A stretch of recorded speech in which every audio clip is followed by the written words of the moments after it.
It is amazing and wonderful to have you on board. Very eloquent man. Well, it's a pleasure.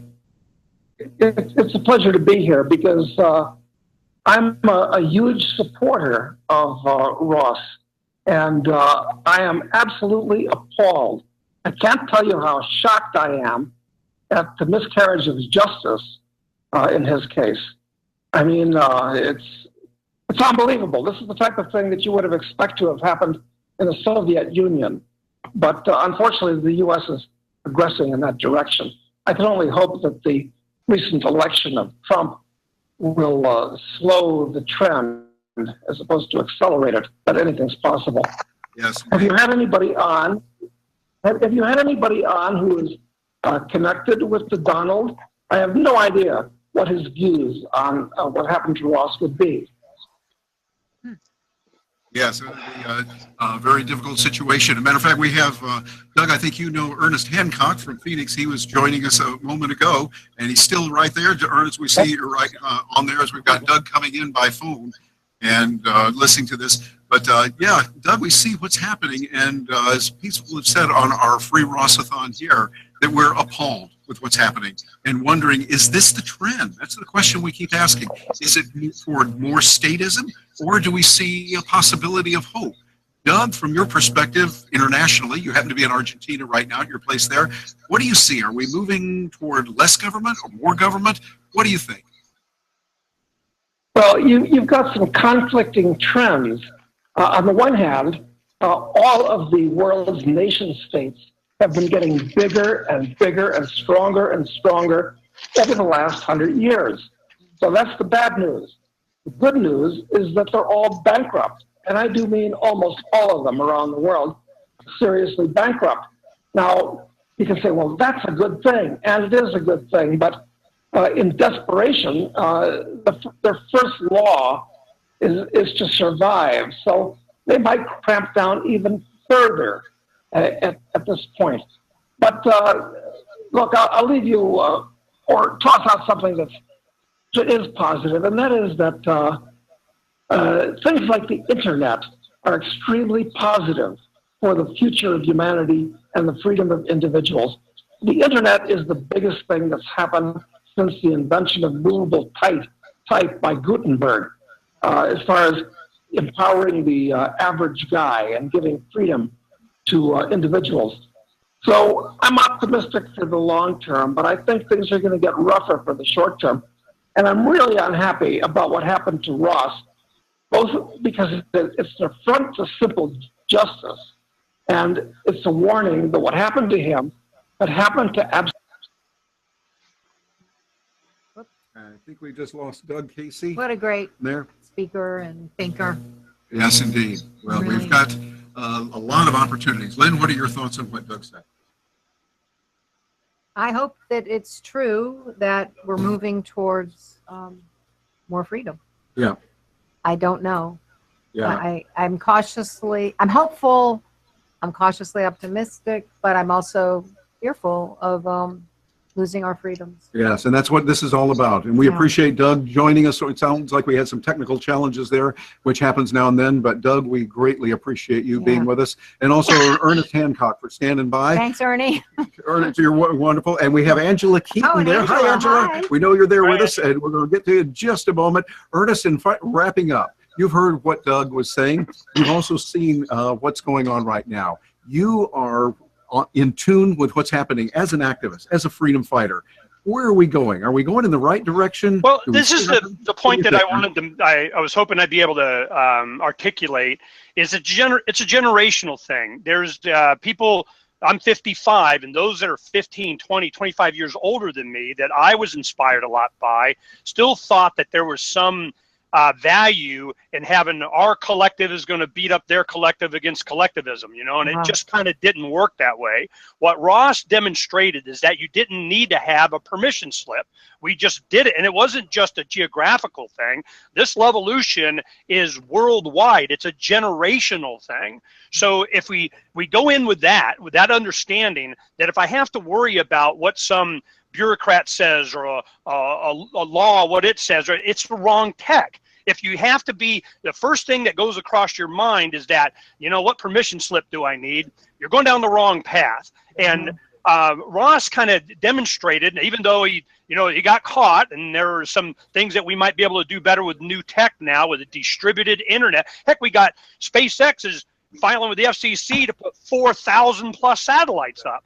You know, within a few years, it's just going to be blip. I'm on the planet and I can do commerce. So you have things like Open Bazaar coming online. You have distributed internet like MadeSafe. You have all kinds of things. And we were inspired by, you know, the Dread Pirate Roberts. My son and grandson are named Corsair. My grandson's name is Corsair Robert, the Dread Corsair Robert. So I got pirates on my mind. So we started doing it. It's not done, but you guys can go look at it. And you're hearing about it first, you know, outside of my show here, ArizonaPirateParty.com. But ArizonaPirateParty.com. Arizona Pirate Party, but it's not a political thing. It's a partay. And what we're advocating is decentralization in journalism, media, energy, transportation, all the things that Ross was advocating in commerce. The whole point is we get in the mind of the next generation, Generation Next, Gen X, that they are able to just be free without a permission slip. And we're going to emphasize that culture. That's the inspiration that he does. So I call my grandson the Dread Corsair Robert. You know, I love it. Ernie, you're a magnificent guy. mindset. We're going to be doing it. We're activists. I like Thanks it. for all your support, Ernie. Ernie, we really appreciate your support. It's somebody wants to get in touch with you. What's the best way for them to do that? Publisher at freedoms with an S, Phoenix.com. Publisher at freedomsphoenix.com. Then of course our show is just go to freedomsphoenix.com and you'll find everything there. Absolutely. Yeah. Ernie, keep up the good fight. Be sure and tell Donna we said hello, and we appreciate your time being here with us today. Sorry about the technical things, but hey, we all live and we adjust and just kind of wiggle around in there, don't we? Yeah, pleasure. Good right, work, thank guys. You, sir. Thanks. All right. Ernie. Hi, Tatiana. I see you too. Yeah, sorry, Ross just called. So he sends everyone his love, and he really appreciates everything that everybody did. Thank you. Thank you very much. I think we've got a great community here. You got a great community started here, Lynn, with all the good that you're doing. And by the way, I'm looking forward to learning more about like living peacefully with anti-war and things like that. I think our next guest is going to be able to tell some of that and what we can do. But before we do that, we are going to check on something to make sure we're live. I think Gina's coming. Yes, I can hear you now, Gina. Sorry to interrupt, but it's a rather urgent matter from your Southern Control Center here in Orlando. Yes. We need the new YouTube link, since you had the little blip there technically. We need the new YouTube link. If you could pass it to me through the Google chat, Why don't I talk to Google Hangout chat. We need to get the live stream started back up. Blue chat Facebook is coming in. Okay. And one moment. And yeah, the new YouTube link. Did you just get that? I did. Thank you. Great. Thank you. All right. And we are having fun with technology. Yes, indeed. And we've got a wonderful guest who has patience, and it's just delightful to join us. It is great to have a person who stands very profoundly for freedom, for peace. Antiwar.com is her website. Angela Keaton is the person joining us right now. Angela, thank you so much for being with us today. And now we're having some more fun with audio because we cannot hear you. Angela, let's check the mics. Nothing yet. By the way, move your mouse into the screen, and at the top you'll see a little gear. Click on the settings, and let's make sure that the right microphone is activated. It might be looking at a different microphone, which is why often that happens when we don't hear someone. Otherwise, we'd have to talk about Angela. Angela, we can talk about it. Angela, shake your head yes if you can hear us. You can hear us. Okay, that's good. I hear she's part of the fake news. News. Antiwar.com is listed. It could be. Angela, check on your, you're muted. At the top of the screen, there's a little mic, which is the second from the left. Click on that. No, that didn't seem to cut it either. Well,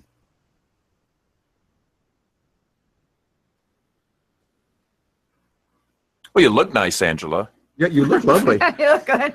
And that mime thing you're doing is really cool, too. It's a good thing she knows international sign. Angela, take your mouse and hover into the top of the screen. Well, we're hearing something. Say that again, Angela. Can you hear me now? Yeah. Yes. Okay, yes, it was on the wrong microphone. Thank you. That's usually what it is. Okay. Thank Well, you welcome very aboard, much. Angela Keaton. Thank you, and no, thank you for inviting me. I really appreciate this opportunity to speak on something that is kind of near and dear to this kind of staff we have at antiwar.com. And when we were kind of tossing it around the other day, talking about just our positions, our stands, where we have, because a lot of these things are tangentially related to peace, but they're still very important.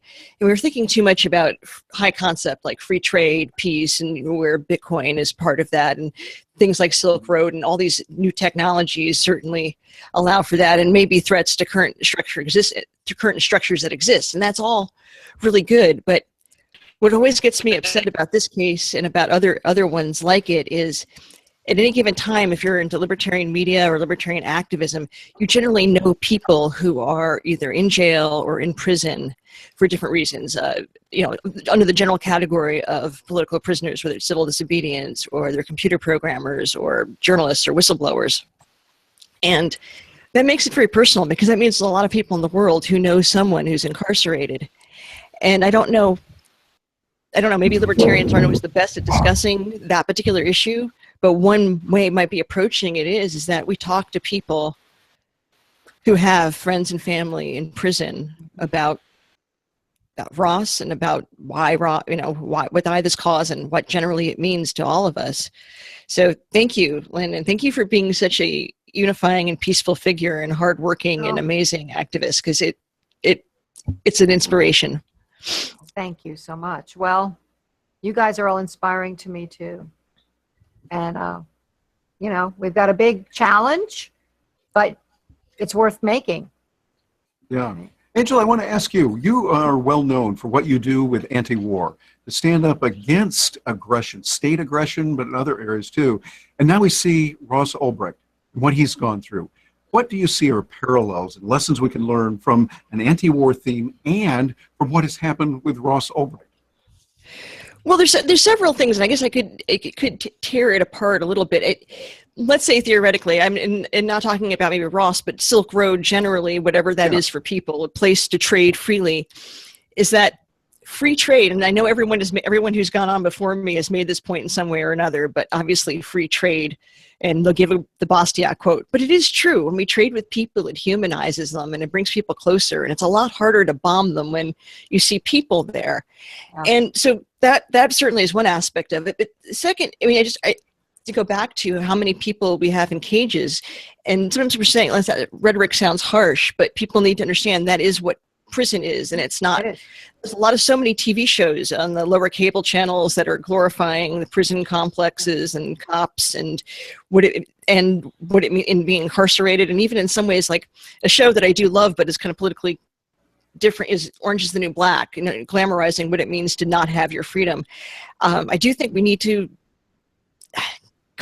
find ways that are soft and harsh and always in between to approach people on why imprisonment is wrong. Everything that's gone on, that's been discussed today, everything with technology, and the person who came on before me with the caller about the internet being the most important thing to happen in 600 years or whatever.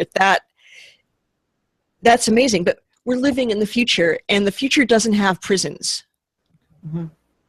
Yeah, and I can tell you from being at the prison, it's not glamorous. It's not fun. It's a heartbreaking thing for the inmates, for their families, for their children. And there's nothing glamorous about it at all. There's nothing beautiful, except the spirits that are in there that are making the best of it they can. But there's no beauty. There's no nature. There's no, family. And it's devastating. And I haven't watched that show, Orange is the New Black, because I spent enough time in the prison and I just haven't watched it. But to the degree that anything is glamorizing, I don't know if it is, that world, it's a distortion.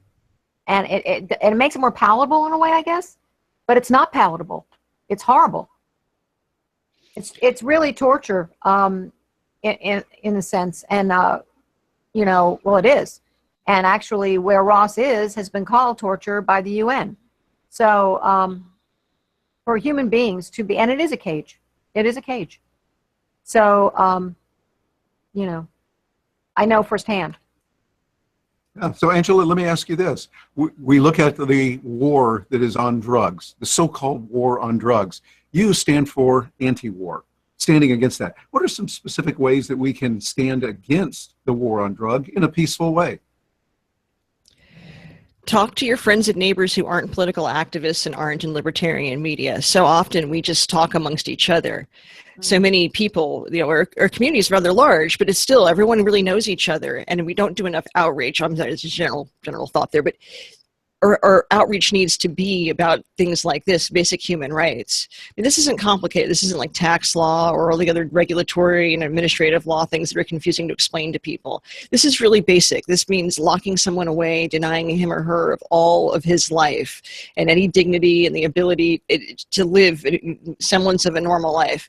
And how hideous that is. That's something that's just really basic. That isn't anything that you have to be a libertarian or an anarchist. You just have to be a decent human being to understand that. And I think that's where you reach people and talk to your religious groups and talk to where you hang out with people, your sports clubs, the things that you do that are outside of politics. And that's where to reach people, because anytime at antiwar.com, there's usually several campaigns going on. Free Chelsea, thank God, the journalist who just got out of prison. Barrett Brown just got out the other day.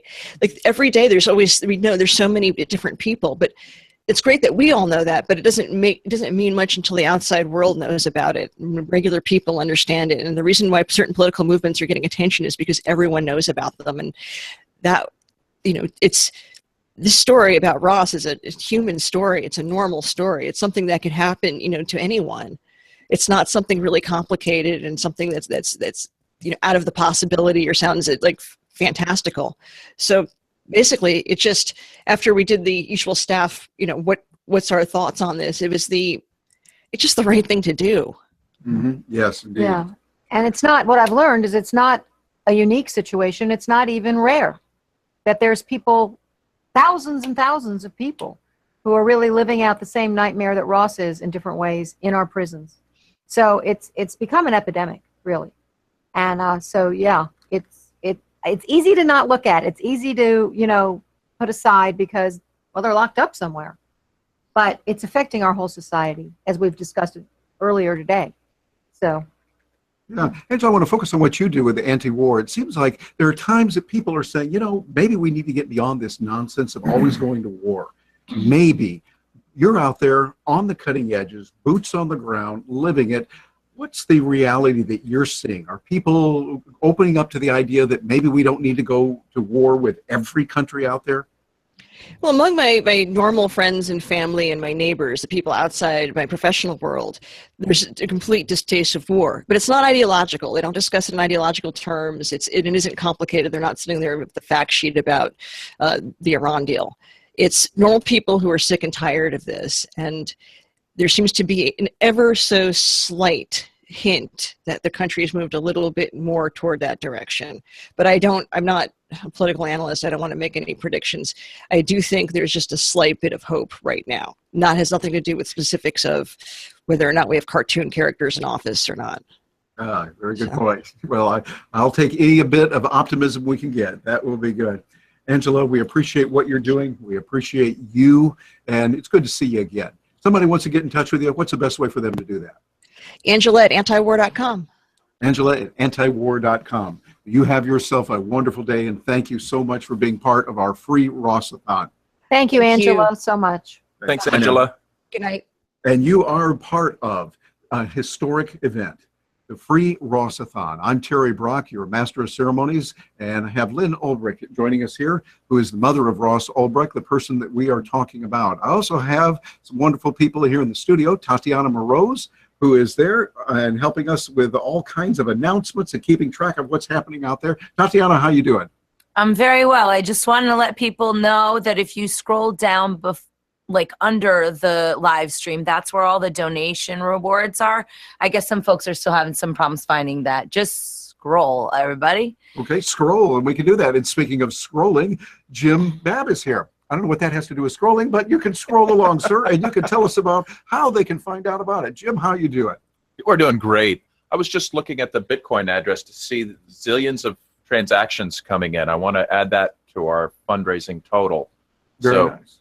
it looks like thousands of dollars have come in today. So Oh, very We're at good. 2,800 Awesome. right now. We just my had gosh. $300 come in. Oh, yeah, but thank that's you, on the guys. Bitcoin store you're talking about. I'm talking about the Bitcoin account for people to contribute directly. So what we're going to try to get an updated total there and add in the PayPal, and I think we're on track. Oh, good. Yeah. Excellent.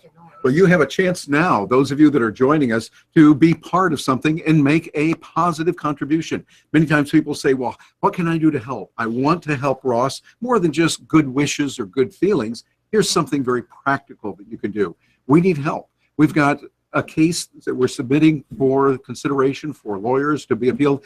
The government says we have to put it together in a certain way with the right kind of print, the right format, all that. We understand. Cost is $14,000. A lot of money. I don't know about you, but where I grew up out in the country, we call that serious money. And when you have to put that together, we realize we need help. So here's a way you can help. Every $5, every $10 contribution really matters. If you could go over to freeross.org, click on that, you'll see the button for it. And in addition to that, there's some offers where you can take advantage of some marvelous business opportunities, some books, some learning that people have donated. All proceeds, 100%, are going to the Free Ross Fund. Get involved now, because we have something that is beyond just Ross. Oh yes, we want Ross free, but we want to see a change in thinking in the way that the world looks at the whole insanity of the war on drugs, and be able to understand the beautiful voluntary relationship with cryptocurrency, and to see change that needs to take place in the judicial system. We are seeing that now. Tatiana, how are we doing there with our feeds and with the site? Everything is going well. Just go to freeross.org/free Ross-a-Thon in order to make your donation. I guess folks are watching all over. I don't know how many people are watching right now, but before we had thousands at least. Well, we have 2,000 over 2,800 plus views on Facebook alone. people on Facebook that are joining us. That is amazing. Plus we have about 100 here on this, plus people, even more, will be joining us elsewhere. And now we enter another hour. This is the fourth hour, or is it the fifth hour of our free Ross-a-Thon? And I'll tell you, I am excited. We've got a couple of guests joining us who are wild, wonderful lovers of liberty and freedom. And I know them both and glad to have them here. Adam Kokesh and Barry Cooper. They are joining us right now. I believe they're both in Mexico, so I'm going to bring up the one and only Adam Kokesh. Adam, I think you might be muted right now, so we need you to unmute yourself, sir, so that we can hear those dulcet tones coming from your voice. How in the world are you doing, Adam? Outstanding. Thank you so much for having me, Terry. And I'm here in Puerto Vallarta at Barry Cooper's place to do some ayahuasca this week, and he's just outside. We weren't sure about the timing and if you wanted us together or split up, but if I may just start out by saying, like, first, it's really an honor to be included in this. And if I was in Ross's position, I would feel incredible to know that you're a part of this, that Jim Babb is there a part of this, that Tatiana, the muse of Bitcoin, is here as part of this. And really, Lynn, I really can't say enough about you. I can only imagine that in a few years' time, you will be regarded worldwide as the patron saint of activist mothers. And I like that. That's like a it. good title. I'll take Patron it. saint of activist mothers. Mildly, if anything. But I can speak to this from a little bit of personal experience. In my time in jail, of course, like I did 4 months with 2 months in solitary. A tiny, insignificant Ross has dealt and faced in his legal battles. And I at one point in my legal uncertainty was facing over 35 years in jail. Jeez. So I have a tiny sense of the fear that goes along with that, and that sinking feeling, but especially as someone who really values personal freedom, like in the way that Ross does, and I know that spirits in that sense. to look up and see the rest of your life in jail because government is there holding you down, I can only extrapolate to get a sense of what he's felt. And, you know, Lynn, you've been really exemplary in stepping up in this. You know, I've had the support of my parents in some of my challenges. But again, you know, a tiny, tiny portion of what the two of you have dealt with. And it is, you know, really a great testament, not just to you, but I think to the beauty and the power of the community in this country, of people who care about freedom, that you will have all of these people rallying to this cause right now, and to see that the money's coming in. I don't know, like if anybody's watching this because I'm here and was waiting to donate, like donate. Do it. $1,000. This is a very direct, reasonable objective for fundraising that is in line with a very important legal strategy. And just wanted to clarify, I assume I'm on for a little while. We got Barry, who's going to come on for a little bit. And of course, he's really the legal expert, and you know, he can get into that a little bit more. I'm just the, I don't know, the sucker who you know, gets himself in trouble. Well, that's all right. Well, while you've been getting into trouble, I want to ask you, while we got you here, you did a tour a while back where you went to many different cities around the country. You're getting a feel for what people are thinking, what they're going through. Do you see the trends of liberty going up, or do you see more socialism? What do you see from your experience in the tours that you've done and where you are in Arizona and elsewhere? Well, hey, man, that's an awesome question. And not just because I love touring, I love getting off the internet. I love meeting people in person and really getting that face-to-face interaction. Yeah, you do a lot of that. I suppose the one thing that I do legitimately have a little bit of expertise in is that, you know, where the movement is going and everything, because I do get to travel the country as much as I do and talk to so many people. And I like to play a little game called Libertarian Fantasy Math.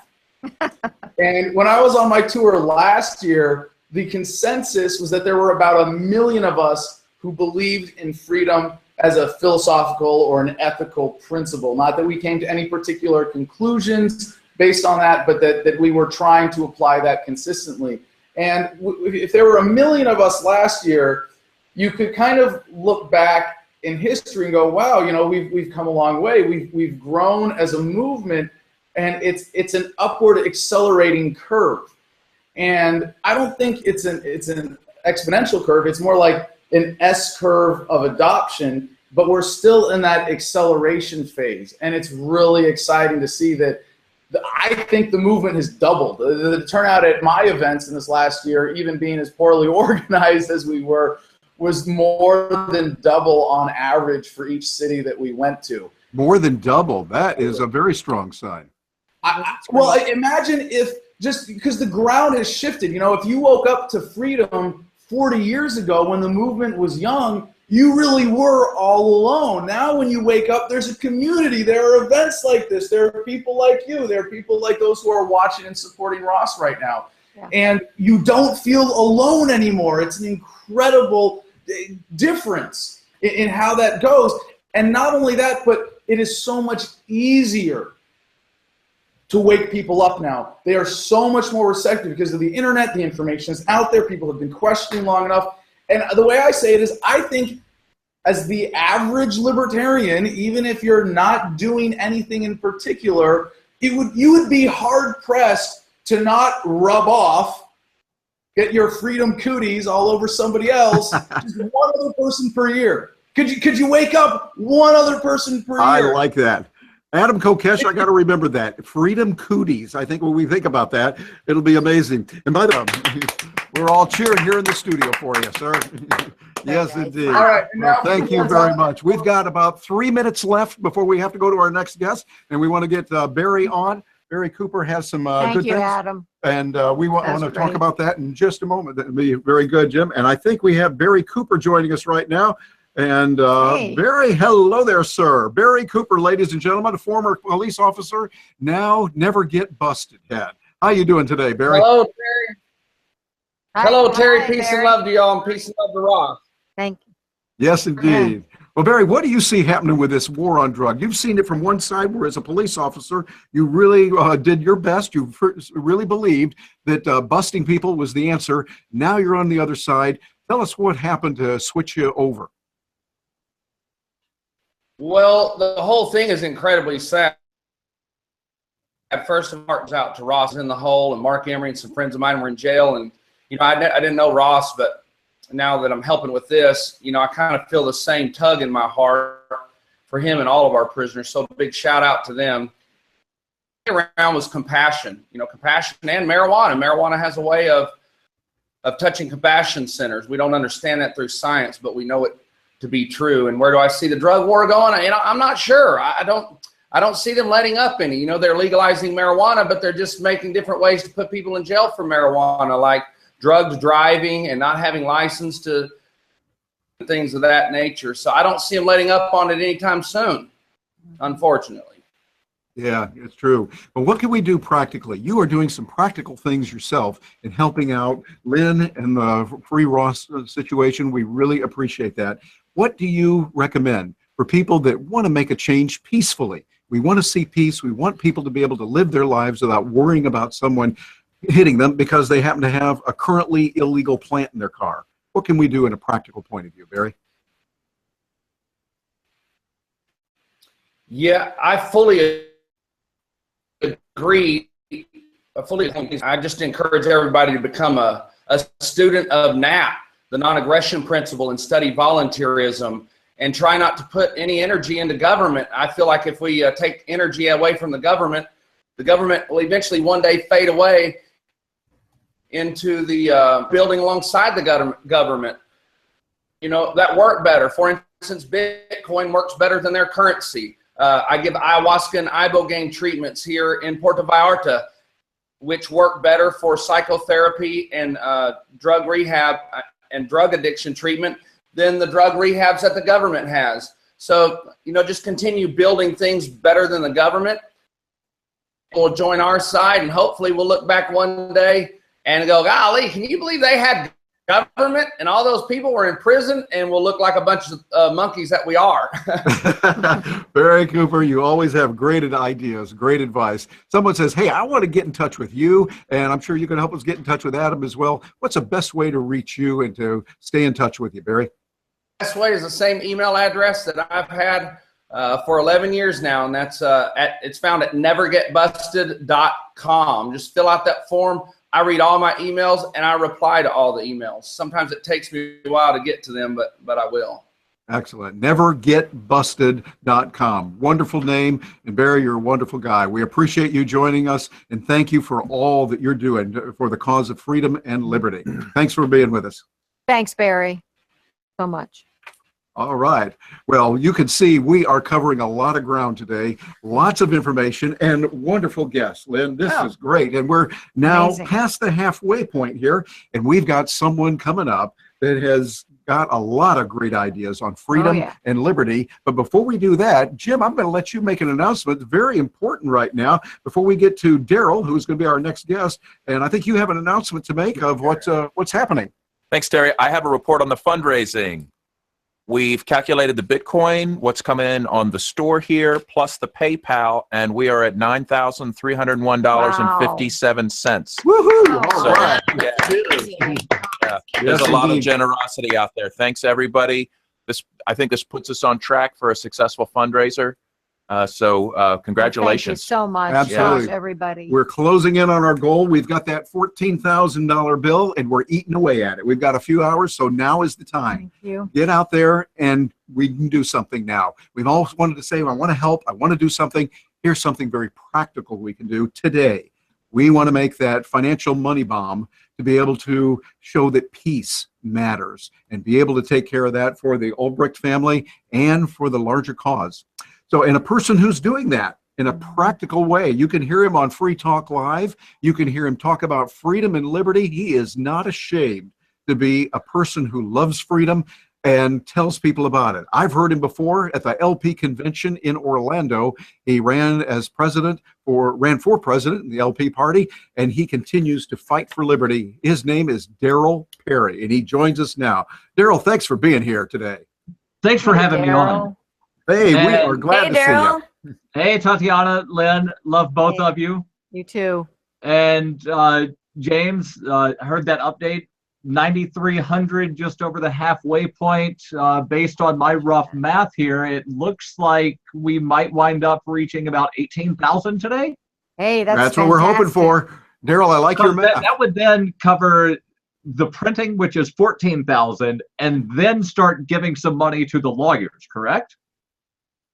Yeah, that's usually the case. You mean you have to yes. pay lawyers, Lynn? Does this add up? Are they doing it for like a nickel an hour or what? Yeah, right. Yeah, right. No, there's a lot. And those of you that are joining us, yes, we have a lot there. And Daryl, we appreciate your help on that. Well, Daryl, you work a lot in Liberty. And I am interested in your point of view on pragmatic ways that we can live a life of liberty, entrepreneurial efforts, and live peacefully. What are your thoughts and your philosophy on that? Well, my philosophy on this is basically what you just described of living peacefully. The ideas of liberty are grounded in the non-aggression principle, which means that nobody has a legitimate right to initiate force against anyone for any reason. And most people, and this is something that I mentioned often during the campaign, most people during their daily lives follow the non-aggression principle. They just don't realize that they're doing it.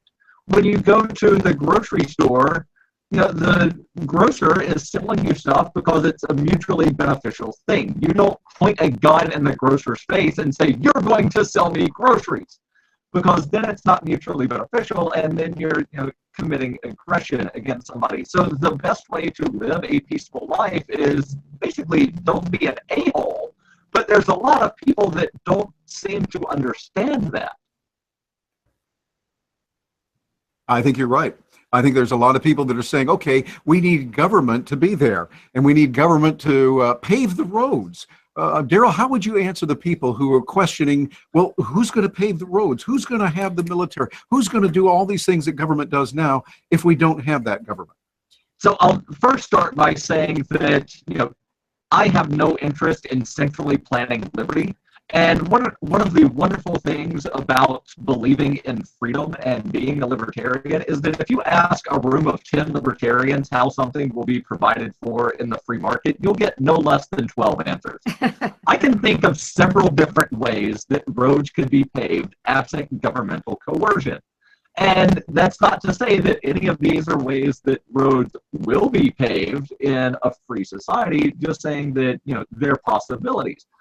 Businesses have an incentive to make sure that these people called customers can show up to their business to spend their money. So one way that roads would be paved is for the businesses to work together to figure out how's the best way to get customers to come to our places. Oh, right, we need these flat surfaces that people can drive their cars on. Another idea that's been floated about is that you have people sponsor the roads. And in a lot of places, New Hampshire and Hawaii are basically the exceptions on this. But in most places, as you're driving down the highway or the interstate, you see these large billboards on the side of the road. And, those people, they're not just putting that stuff up for free. They're having to pay somebody for that. And those sponsorships could be another way that roads could be funded absent, the coercion that we know of as taxation, which is basically theft. And there are some people that they'll say, well, we need taxes because people do good stuff with it. Okay, well, if, you're walking down, say Fifth Avenue in New York, and somebody sticks a gun in your face and says, give me all your money, but I'm going to donate it to the homeless shelter, you would no less be mugged than if the guy just said, give me all your money because give me all your money. Both of those are theft. It's just one guy is doing something good with what he steals from you. Yeah, exactly. We see that happening. Well, now, as we look at that, I have to agree with what you've said there. And I see, okay, we're looking at Ross. And Ross Ulbricht, and what's happening to him is nothing short of atrocious. And we want to do what we can to stop it. What right, do you and see one are the thing that ramifications? baffles my mind about the Ross Ulbricht trial, and I know I'm not getting all of the information. I'm only getting what is provided sporadically in the media.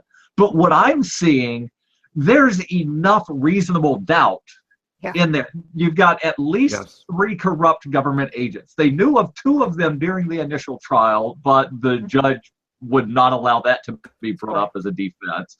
One of the investigators, Jared Duryegian, testified under oath that they thought that Mark Karpeles from Mount Gox was Dread Pirate Roberts, and then I think it was 2 days later the judge said, disregard everything that man said.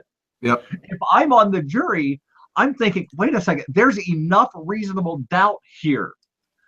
So aside from the fact that I think the drug war is immoral and Ross should be let go just because of that, there's enough reasonable doubt to wind up putting forth a not guilty verdict against Ross. Mm-hmm.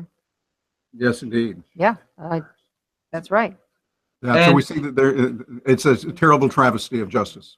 It is, and I want to, and this is not something that you'll hear very many libertarians do, let alone hear me do very often, but I do want to give Barack Obama some credit for pardoning about 1,000 people, most of whom are in for drug offenses. Yes. And I would love to see Ross get a full pardon. And that way, that saves you a lot of money on legal expenses. Although I realize, there's still a lot of legal fees that you have carried over from the initial trial. But, that's the best case scenario, is Ross gets a full pardon. Not that I'm necessarily going to hold my breath in hopes that that happens, but that's definitely what I see as a best case scenario. Yeah, how likely do you see that? That would be great. I think, and Ross is very happy for all the people who have been pardoned. We've talked about it. And he said, well, it's great for those people. I mean, I'd like to see all the nonviolent drug offenders sent home. Save us a lot of money. That's what I. But I agree with you. It's been great. The legal team has requested. And I happen to have talked to Tim Tyler's sister, Tim Tyler's got a life sentence for selling LSD when he was 23 years old at a Grateful Dead concert. And he's finally being let out after 25 years and horrible hardship on their family. And I cannot imagine. So happy for them. But of course, yes, that would be amazing. Normally, when a case is in appeal, pardons, they don't tend to do pardons. It's, later down the road. But we'll have an effort towards that. Yeah, exactly, Daryl. What do you think of that? I would love to see it happen. I don't think it's very realistic, but again, that's, definitely the best case scenario. And again, Obama said recently that, once he's out of the White House, he wants to try to work on, legalizing at least cannabis. Well, my question is, why the hell has he not done anything during the 8 years that he's been president? And now I understand that presidents can't actually introduce legislation to Congress, but if a president tells Congress, I want X done, somebody is going to introduce it. He wanted this massive, horrible expansion of health insurance, government involvement in health insurance, and they gave him that. I guarantee you, if Barack Obama tells Congress tomorrow or later today, I want you to legalize cannabis before the end of my term, somebody is going to introduce that legislation. It will get a committee hearing. It will get a vote. Well, that's how Silk Road got investigated in the first place, was Chuck Schumer said, I want this investigated. That's what happened. And then there was the thing not too long ago where I think the DEA requested that Department of Health and Human Services look into reclassifying cannabis, and they came up with a determination. We don't know enough about it because there's not been enough FDA-approved studies to say whether or not cannabis is safe, even though, what is it now, 27 states, I think, have cannabis legalized for medical or therapeutic purposes, depending on the terminology in the state. The trend is definitely in that direction. We're seeing it more and more. The DEA is saying we don't have enough evidence. And part of the reason they don't have enough evidence to fit the FDA approved whatever is, well, the FDA does not allow tests to be done that meet their criteria for being an FDA approved study. So it's really kind of difficult to do a study that the FDA will recognize when the FDA does not allow you to do a study that they would recognize. Yeah, it's it's like they're controlling the game, they're controlling the outcome all the way through. And it gets frustrating at times, but it's nice to know that we have people like you, Daryl, out there fighting the fight for freedom and liberty, and we appreciate what you're doing, sir. Thank you so much. Thank Lynn, you, any Daryl. final words you wanted to mention to Daryl? Yeah, Daryl's just been a supporter from the beginning.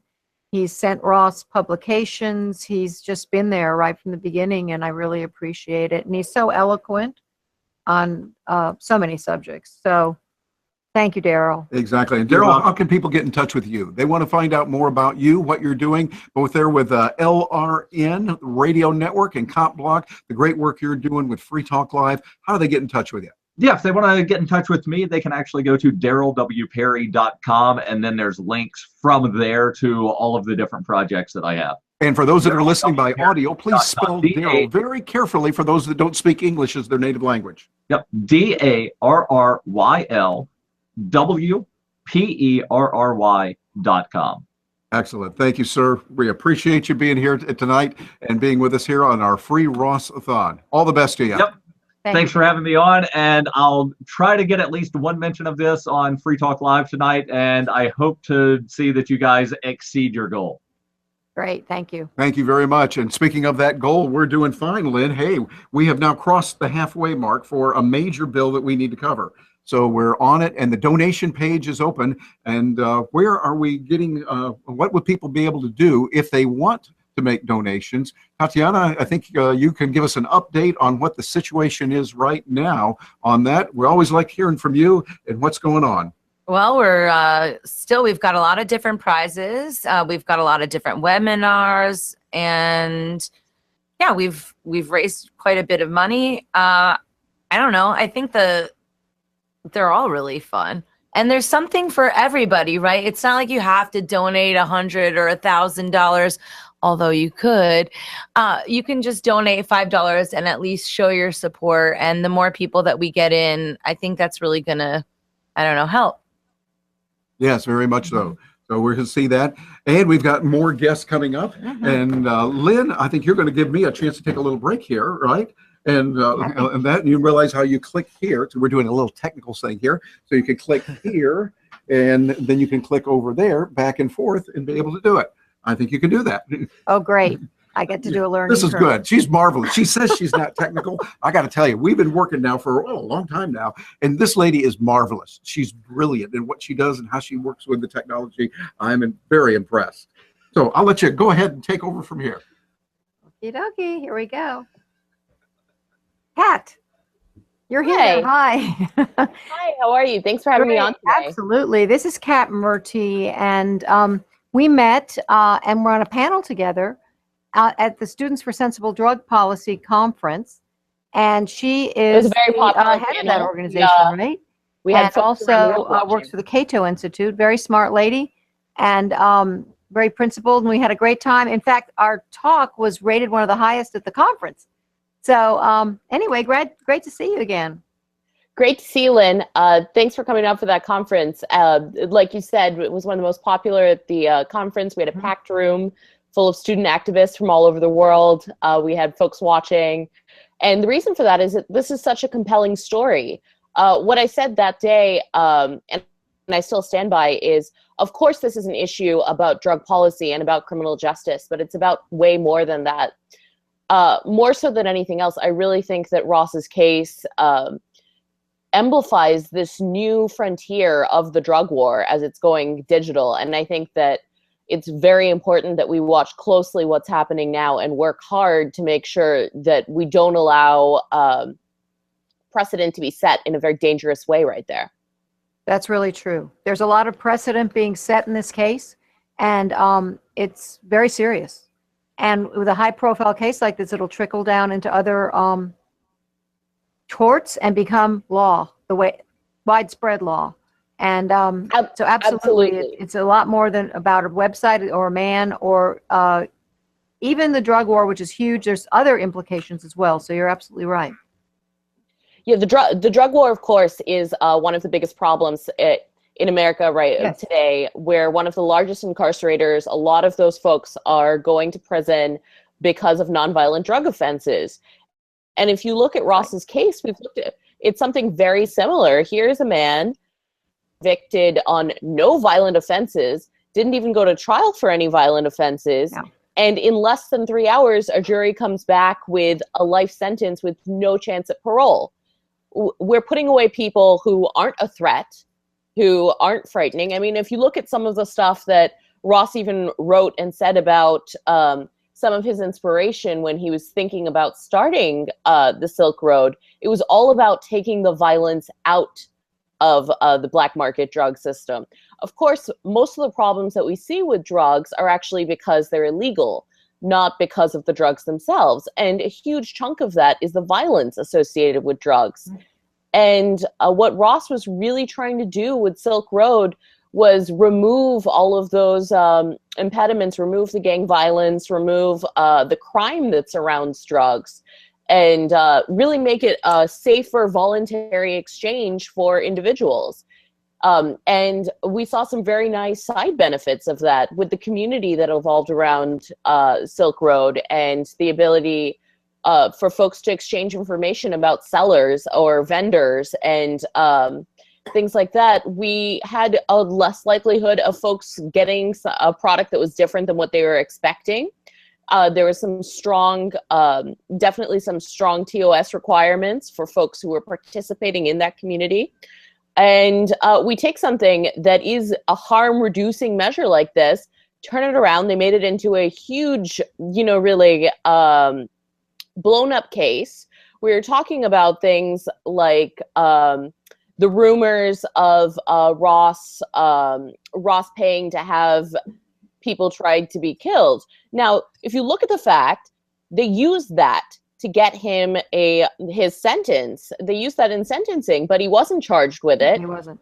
He wasn't charged with it. He wasn't tried for it. The prosecutor is on record saying that he doesn't think that there was any murders that came out of this whatsoever. No. And yet, here we go, shutting someone up for life without possibility of parole, and that's very dangerous. Absolutely. I think it was very obvious they needed their trophy. And really, I don't think that the whole case is about drugs at all. I think it's really more about an alternative currency and Tor. Because the other drug offenders in the Silk Road case, the biggest drug dealer on Silk Road got 10 years.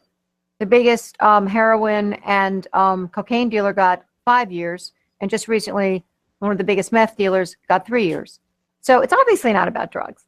But they're absolutely. I think they took something that was a sexy hook for them. Yeah, we're doubling down on the drug war.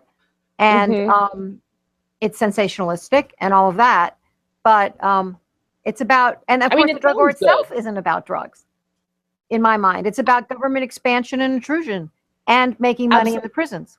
So absolutely. If we actually wanted to cut down on the number of people using drugs, and if we wanted to make drug use safer and cut down on overdoses and cut down around violence around drugs and all of the other associated problems, people not being able to get jobs, people getting locked into low-income communities, all of that, those are all very clearly not just side effects, but actual effects of the drug war.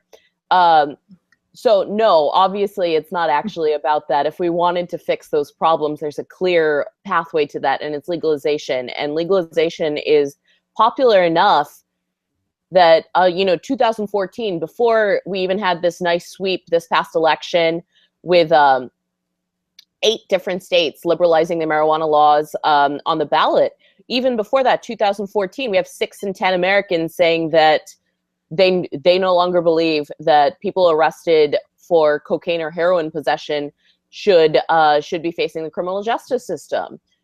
The vast majority of Americans believe that marijuana should be legalized. We have people all across the political spectrum who are coming out and saying the drug war is a terrible idea. It's hurt a lot of people, and we want to change that. And in the face of all of that, the fact that you're still able to turn around and crack down on this website, it's not about the drugs. This is very clearly about setting a precedent for some very questionable legal strategies. And when you look at some of the details of the case, we're not even sure who Dread Pirate Roberts was. It does look as if there's multiple people logging in using that account. This is on the Tor network, which makes it hard to trace. You're looking at issues where, they're snatching Ross's computer from him and then making sure they don't close it, because then there would be many more issues, and taking video proof that they're not closing the computer, that the computer is staying unlocked the whole time, just so that they can access that information, get the screenshots and things, without having to go through the same legal channels that they would otherwise. And I think that that's very concerning. I'm wearing my free Ross t-shirt you gave me here last time we met. And, it says on here that this case, it doesn't say anything about drugs. What it does talk about is internet freedom, privacy, and justice. And I think that that's really what is at the core of this case. Mm-hmm. Well, anybody who had any sense, if it was really about drugs, after you spend $1 trillion in over 40 years and people are still using drugs, I'd say maybe another strategy is in order if it's really about drugs. Right, and if we look at places like Portugal, where they've liberalized all of their drug laws, decriminalized drugs back in the 90s. Look at the way that drug use has fallen, drug abuse has fallen, rates of addiction have fallen, overdose has fallen. You compare someplace like the Netherlands, which has a decriminalized access to marijuana,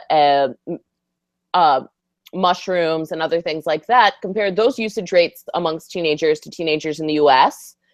You can look at states here in the U.S. that have liberalized their marijuana laws and look at the ways in which people are using it, particularly young people. And it's very clear that these drug policies are the core of the problem. Unfortunately, we've just reached a point where it's very politically convenient for folks to have these laws to blame on it. And there's this whole unfortunate gray market coming from various different directions that's benefiting from the drug war. Yeah, and it was explained to me, if it was just another commodity like coffee or flour or sugar, there wouldn't be these enormous profits and attract real criminals, people who really are drug kingpins and violent, and people get killed. Marijuana is a plant. It's frequently called weed, as you've probably heard, because it really will grow like a weed. Of course, if you're looking at specialty medical strains, there's a lot of time and effort to make it just perfect, make the right one. But it is fundamentally it's just a plant. It just grows out there. And if you had a joint that was made of tea leaves, if we treated marijuana like we treat tea, which is another psychoactive substance that a lot of Americans enjoy consuming, that would be about 10 cents a joint, versus now when you're looking at the prices that people are paying. Yeah, obviously there are some economic factors in play because of the black market. Right, exactly. Yep, it all makes sense. It's a black market there. And when we allow the free market to roll, we find more freedom, we find more peace, and much more stability. Very important. Right. Absolutely, absolutely. And that really was at the core of Ross's ideology as well, I believe. He was very influenced, from what I understand, by Mises and Hayek and other free marketers. And I had a great quote that I've saved here. Let me see if I can find it. That he'd said when he was talking about the creation of Silk Road early on, I'm creating an economic simulation to give people a firsthand experience of what it would be like to live in a world without the systemic use of force. Or how he described it on Silk Road on his LinkedIn was that he was using economic theory as a means to abolish the use of coercion and aggression against mankind. What we're talking about here is an attempt to make the world a freer, safer place for people to engage in voluntary transactions in a manner in which they would be able to share information. When you're looking at something like Silk Road, think about if you buy something on Amazon.com. I buy everything on Amazon.com, and one of the reasons that I do so is I can scroll down and read the reviews and read what other people have said about that seller and about that product. And the difference between doing that and having to buy something in a back alley transaction from someone you've never known or seen, who's probably involved with cartels and other such dangerous things. I mean, just look at the difference there. Obviously, one of these is going to be a safer, more peaceful method. Yeah. Oh, by the way, if you go to Free Ross and then click on the Shop at Amazon link, that can help us. Yes, of course. I Just do so you know. encourage everyone to donate. No, I mean at no cost to you. You just get online that way. But anyway, thank you so much for coming, Kat, and for everything you do. It's Yeah, so thank you. important. Absolutely. Thank you so much for having me here and for bringing together all of these amazing people Yeah, talking about these amazing ideas today. Yeah, thank you. Very good. Bye. Lynn, this is amazing. We've got a wonderful event going on now, and it's just exciting to see how it's building and with more momentum all the time. Yeah. Matter of fact, Jim is going to give us an update on some of the activity and the donations that are out there. And Jim, we're going to look at what's going on right now from you. Okay, I've got bad news. Uh-oh. Yeah, the update I gave was based on faulty information where we From double me, counted 'cause of some my of the math. Bitcoin. No, we're going to blame some people that aren't in the room. But the total is 6,447. If you can show my screen, it is not the 9,000. We double counted some of the Bitcoin. But anyway, we've got that straightened out. We can make up that little bit of difference pretty fast. Yep. If people get on there, and we will try to keep this as accurate as possible. Going forward, we're tracking Bitcoin, we're tracking other cryptocurrencies. We've got a lot of stuff to deal with here, but just keep it coming, and I'll keep you posted. All right. Well, Jim, thank you for what you're doing there. Tatiana, over to you. What's happening? Give us an update. Well, I got an update. There's a lot of different parties going on around the world. So I wanted to say thank you to everybody. We've got Austin, Dallas, Fort Worth, Concord, New Hampshire, Acapulco. So thanks to all those people that organize. I know that there's probably some more, but those are the ones that were listed West for me just Virginia's now. in there. Tasmania of all Tasmania. places. Yeah, I hope people are having a good time and tweeting and sharing about it, and of course donating at freeross-a-thon.org.com. .com. Okay, after good. a while, after all these hours, they start blending together. Yeah. That's You can great. just go to freeross.org and click on the link to the Ross-a-Thon. You'll get there too. Yeah, and if you're having a watch party, you can pass around a hat and let people donate that way. They can also raise their hand inside the event to show your party to the world. So I don't know what that means, that raise your hand part, but Raise your Gina's hand. Well, on- actually, what it means on is the over there, case. those of you that signed up and registered, we're using a feature called Webinar Jam Studio. It gives us the ability to have some people come in, and you'll see that we have the people there. We can have requests. We don't have any right now, but if someone wanted to join us live, like others have already, you go in there, you click, you raise your hand electronically by clicking on that hand that's under the room. You'll see tabs at the top over on the right with chat, and then you have room, and you have polls, etc. If you click on room, you'll see there's a red requests. You can click on that, and then we can get you on board. But before we do that, we've got another guest coming in who's standing by right now. And Lynn, I understand that you have some good information that you can share with us on this guest and what's coming up. Well, this next guest, Richard Grove, is a special guest for me. He's such a good friend, as is his wife, Lisa, and his little baby, Lucas. And they're just amazing people. Rich, I originally met him when he interviewed me at PorcFest, and it was such a good interview. He's brilliant. He's a forensic historian. I learn something new every time I talk to Rich. He has a great website called tragedyandhope.com, and he's just a really accomplished scholar. And so I'm really glad to have you here, Rich. Hey, Lynn, thanks for inviting me. You guys have done such a great job all day. I've watched it since 2 o'clock Eastern time. Terry, in front of the camera, Brian Sovereign behind the scenes coordinating stuff. Jim Babb giving me the faulty information on his screen capture at the bottom of the screen. I posted that number. I was like, yeah, $9,000. So, hey, everybody, that wasn't me that was giving Jim that number. I was reporting what he put out. But this is amazing. I really didn't someone else, so it's fine. I really didn't know that you guys could pull this off when Lynn was here a couple weeks ago, and it was still a lot up in the air. And I think, Jim, we talked maybe a month ago when Lynn and I were pressing some cider, and we were trying to figure out where she was going to be actually physically with the microphones and the webcams. And I'm just really happy to see that everything has come together. So and the guests have been outstanding. Amazing. I didn't really expect an epic poem out of Kokesh, but I'm very impressed. That's pretty amazing. After that, Really good. yeah, that's a hard show to follow. That's like the Who coming on after Jimi Hendrix burned his guitar, man. Yeah, it is. That's pretty deep.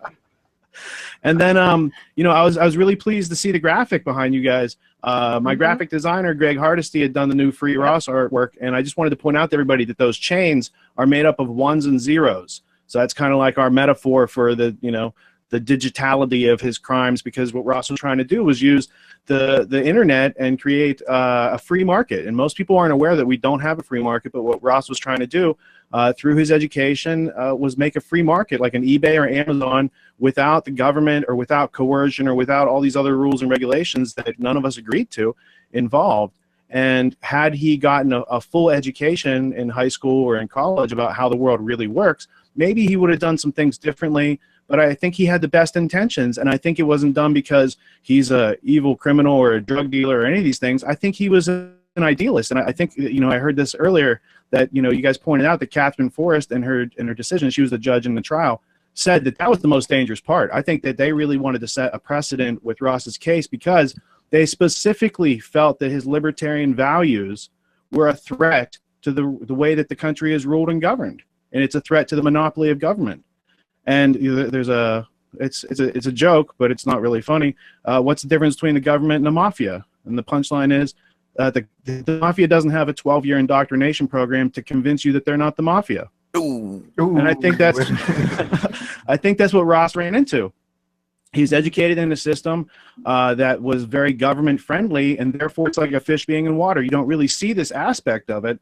I've got this Stop Wars Home Educate poster that Ernie Hancock had made, and that's what people are trying to figure out. They're like, what do you mean Home Educate, Stop Wars? Like, well, it's the government schooling that indoctrinates people to use force, fraud, coercion, all these different things that are very anti-libertarian in order to meet the economic agenda of you can call it the agenda of the new world, but really it's corporatism. It's the merger of corporations and our government system. And government, if it ever had a specific legitimate purpose, would be to secure our rights, not necessarily to keep us safe, but to secure our rights. And I think everything that's been going on in the past several years is really indicative of the government's actions to be antithetical to that. I think Ross's case is specifically a specific example of how that can go seriously wrong and injure an individual who's had his freedom taken away. And if you don't think that, there's a lot of people that say, well, freedom doesn't matter. I say, well, if it doesn't matter, then why is that the first thing they want to take away when they want to punish you? That's interesting. That's right. Yeah, I think it's a very good point. So what do we do to increase our freedom given the state of the government, given that they don't like someone encroaching on their turf and they see liberty as a threat? How should we then live? Well, Terry, that's a really good question. If I had kind of Koch brothers money, if I had billions of dollars, first thing I'd do is buy some politicians and get Ross out of prison. But since I don't think most of us don't have that, I took a step back. When first off, let me just backtrack. I didn't ever use the Silk Road. I didn't really know who Ross was before he was in prison. I certainly didn't get to talk to him on the phone or any of the things that I've done since he's been in prison because I wasn't familiar with his business. It was only because he went to prison and that Lynn made it to Pork Fest and all these things, trickled down that it came onto my radar. And so I was kind of late to the game learning about all this. But what I did learn was, as a person who doesn't have a lot of money, we all sit here and we feel like we're victims as well. There's something we want to do. There's some progress we want to make. And if we had a bunch of money, we could just do that. But what do we do in the absence of all that? Well, in my case, I said, I have a friend who's a brilliant designer. Let me have him come up with some artwork.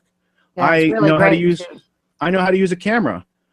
So I film interviews with Lynn, and I try to use that to get information out to the public to get more people to buy into it, to free Ross. You made those T-shirts? Yeah, Davi Barker and Drew made the pins out of the Free Ross artwork. I've got one of the prototypes of the new Free Ross shirt. So these are just little things we can do. I mean, I've been tweeting all day. I mean, it didn't cost me a dime to sit and put this telethon in front of more people that are in my audience. And I've got people that listen to my work in 186 countries. So while it's not thousands of people in all those countries yet, I just feel like that we all have to do whatever we can, even though we are kind of have the the absence of resources that these multi-billion-dollar corporations throw away every day on trivial matters. We're dealing with something, you know, and it's not necessarily about Ross's specific case, because a lot of people are like, well, why are you interested in some guy who's in prison? I'm interested because the reasons that they put him in prison could happen, that the same thing could happen to any of us. The precedent set with the ways that they put him in prison, like transferred intent, like I'm responsible all of a sudden for somebody else's actions. That's pretty dangerous. It could happen to any of us. Parallel construction, where the NSA surveillance that's illegal, that's being used on American citizens, can be used to construct a case against you, and then they can come out and just make up like a paper trail and say, oh, here it is. We can put you in a cage for your life, for double your life, for double your life plus 40 years, for double your life plus 40 years plus $180 million. So if we just let these things go unchecked, what kind of world are we going to be living in 20 years? And Ross will still be in a cage, and I don't think that's healthy for any of us. So this is off everybody's radar. I mean, you know, there's a lot of people that are tuning into this webinar live, but I hope that we reach 10 or 100 times more than that once it's recorded, you know, past today. Because this is the power of the internet. We're not just reaching people. Like in the past, if it was live radio broadcast or live television broadcast, when it's done, it's done. Today, we're just making like the base media to go out and do the job. This is a day of marketing about freedom and liberty and libertarian values, because that's at the core of why Ross took the actions he did. Mm-hmm. Definitely. And you're someone also, Rich, who is so committed that you've just committed your life to this. You're not just talking. He has committed his life to this. So, Well, I mean, you have the ability to make a whole lot more money, and but you do this instead, and I really respect that. Well, I was in corporate world, and I became a whistleblower in 2003. I went and represented myself in court because I couldn't find a competent attorney that would go up against these multi-billion-dollar companies that I was blowing the whistle on. And I learned the hard way that American journalism isn't about actually delivering truth to its readers or its viewers. It's about serving the corporate fascism that's out there. And what could I do? Could I sit around and complain about it? Sure, I could. But could I learn to outgrow that status quo and learn to educate myself and share what I learned with my audience and learn how to use all this different technology that's available to individuals at a much lower cost than corporations pay for it? It's like, for me to put on a program, it doesn't cost $100 million, or for me to make a movie, it doesn't cost $100 million. I can do it because of the democratization of technology that's available. And this is a unique opportunity. And I don't know how long all this technology is going to be available to us, or they're going to let us broadcast openly like this without some government censor sitting in the middle and pushing a button every few seconds. So I just felt like, I could go and make money, which is a bunch of pieces of paper with funny symbols printed on it. And I could basically sell my soul for that and give it, that's giving away your time, your consciousness, your attention, your energy to do something that has no value. Or I could pursue truth wherever it leads me. And that's what I've been doing for the past 12 years. And true, it's not lucrative like my corporate job was, but my corporate job was never nearly as fulfilling as anything I do in a given day. Right. So there's a trade-off. So I did it voluntarily, but I wish it would have been different. I wish the world would have worked the way it was advertised to me. Instead, you find that it's much more complicated. It has a lot more nuance. There's a lot more to consider. But now you're learning to think for yourself, and that's the opposite of schooling. That's truly education. What we get in this country is propaganda. And if it was really truth, they would call it truth. And if it was really education, it would be, not propaganda. They're filling us and our kids and the future generations with false ideas. I mean, they've thrown around the term fake news a lot in the past couple of weeks. They've been purveying fake news for decades. Yes. We are part of the solution about They're champions that. of it. Yeah, absolutely. So I think it's, there's a lot of learning to go around for everybody. We all have competencies in certain areas. We all find that we are incompetent in other areas. But I think the key is that we can learn to recognize our incompetence, learn how to backfill that with self-education, and learn how to depend on each other for our strengths. It's like you can depend on me to be a good guest today, but you couldn't depend on me to wire my studio to do all the things you guys are doing down there in Media, Pennsylvania. And that's why I said, Lynn, it's a longer drive for you, but those guys are wired with the webcams. My studio is all DSLRs, and I think we made the right decision because it looks great and sounds great down there. Yeah. But your support and brilliance really has been amazing and wonderful, and Lisa's support as well. And, I have nothing but respect and admiration for you. You can lay down all those compliments, Lynn, but I'm not picking them up because if anything, I've done what I've done in relation to this case because I was inspired to see Ross's mom out there talking to a group of people at the Porcupine Freedom Festival. And, my first year going there was 2014. I think that was your first year there. I kind of heard a little bit about Ross's case there. I didn't see your presentation.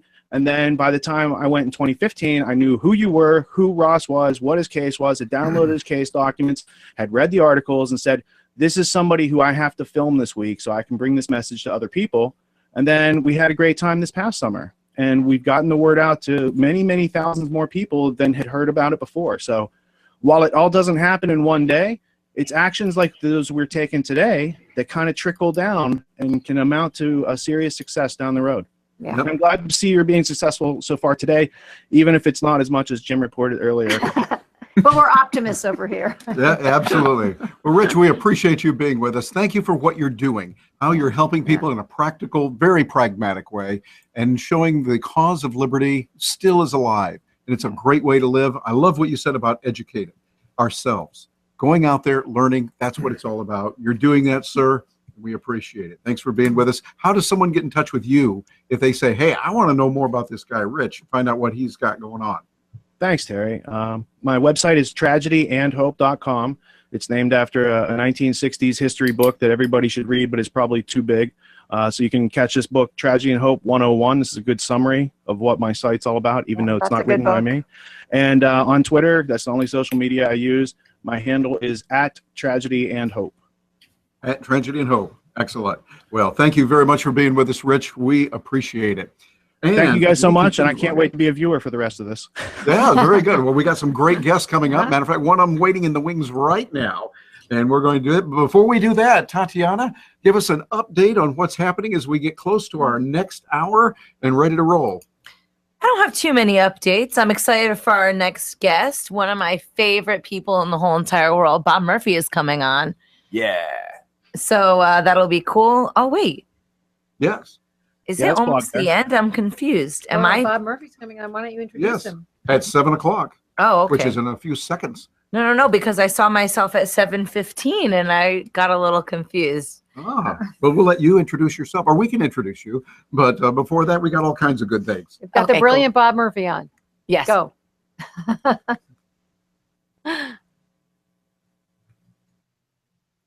Hi, Bob. Hey, Bob. Nice look. Bob's got kind of a beard action going. I like it. Welcome to the show. It's like wintertime, Bob Murphy. Yeah, glad to be here. Hi, Bob. Great to have you with us.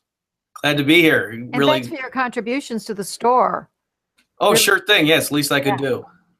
Conference with Bob. Get some wisdom. Well, he also had 3 books and they sold out in the first hour or so, I think. So you're a popular guy. So Bob, tell me, what was your impression? Because I told you about the Silk Road and you had also heard about it in the news, but when did this case really start to resonate with you? Well, sure. And I'm probably repeating some of what some people have said already, but for me, just so that Lynn knows her efforts are bearing fruit, it's because I'm ashamed to admit this, but I kind of fell for the government's ploy when they, dangled the stuff out there about those homicides. I was kind of like, ooh, I don't need to be messing with this. Before when it was purely voluntary, drug trafficking charges or that, then it was like pure libertarian issue. But then when they dangled it out there, it's not that I necessarily believed it, but it was kind of like, well, I don't need to get involved with this because that, and so their ploy worked. And then again, I'm just being honest, and that's what happened. And that was, of course, the reason they did that is to make people distance themselves. And I had just assumed, though, that when the convictions came down, I just assumed the trial at least was, fair in terms of the rigged rules that they use. And then when I heard Lynn talk, and I think it was at Pork Fest was the first time I heard her. And then, I saw her at a bunch of events. And I guess there was the one in Texas, too. Yeah. And just, the more she talked about it and the more I realized, like, my jaw would just keep dropping. And I was like, are you kidding me? Like, I kept thinking I knew how bad it was. And then the more, so one obvious thing was just the sentence. Manuel Noriega, I just Googled this to make sure, he got 40 years originally, and then it was reduced to 30. And they had to so- send in the Marines for him. Right, and for being a drug, international drug trafficker and ruthless bad guy. So I mean, there's clearly this was a political verdict. And then for people who don't know, I would encourage you to look up some of Lynn's speeches and just see how they just changed the rules, like ruling that, oh no, the jury doesn't need to learn about how Bitcoin works, because I think they kind of understand that. People right now don't know how Bitcoin works. I don't know exactly how it works. And so the idea in a case where knowing cryptocurrency things are so crucial to just parsing the evidence, and that the judge saying that, the jury doesn't need to know that stuff, it's just, like I said, my jaw literally dropped the more I heard Lynn talk about exactly how the judge ruled and what evidence was allowed. So it wasn't merely that, oh yeah, these drug laws I think shouldn't exist, but hey, the laws are what they are. And so this guy it wasn't like that at all. Like they didn't even follow their own rules. So that's why in a case like this, people say, why are you doing this? What's the point of shining light on? Well, they can just get away with throwing people in cages, not even following their own rules. What remedy is there except for people to kind of, be outraged by it and try to draw attention to it? Not to mention trampling on our constitutional protections, which I guess are their rules.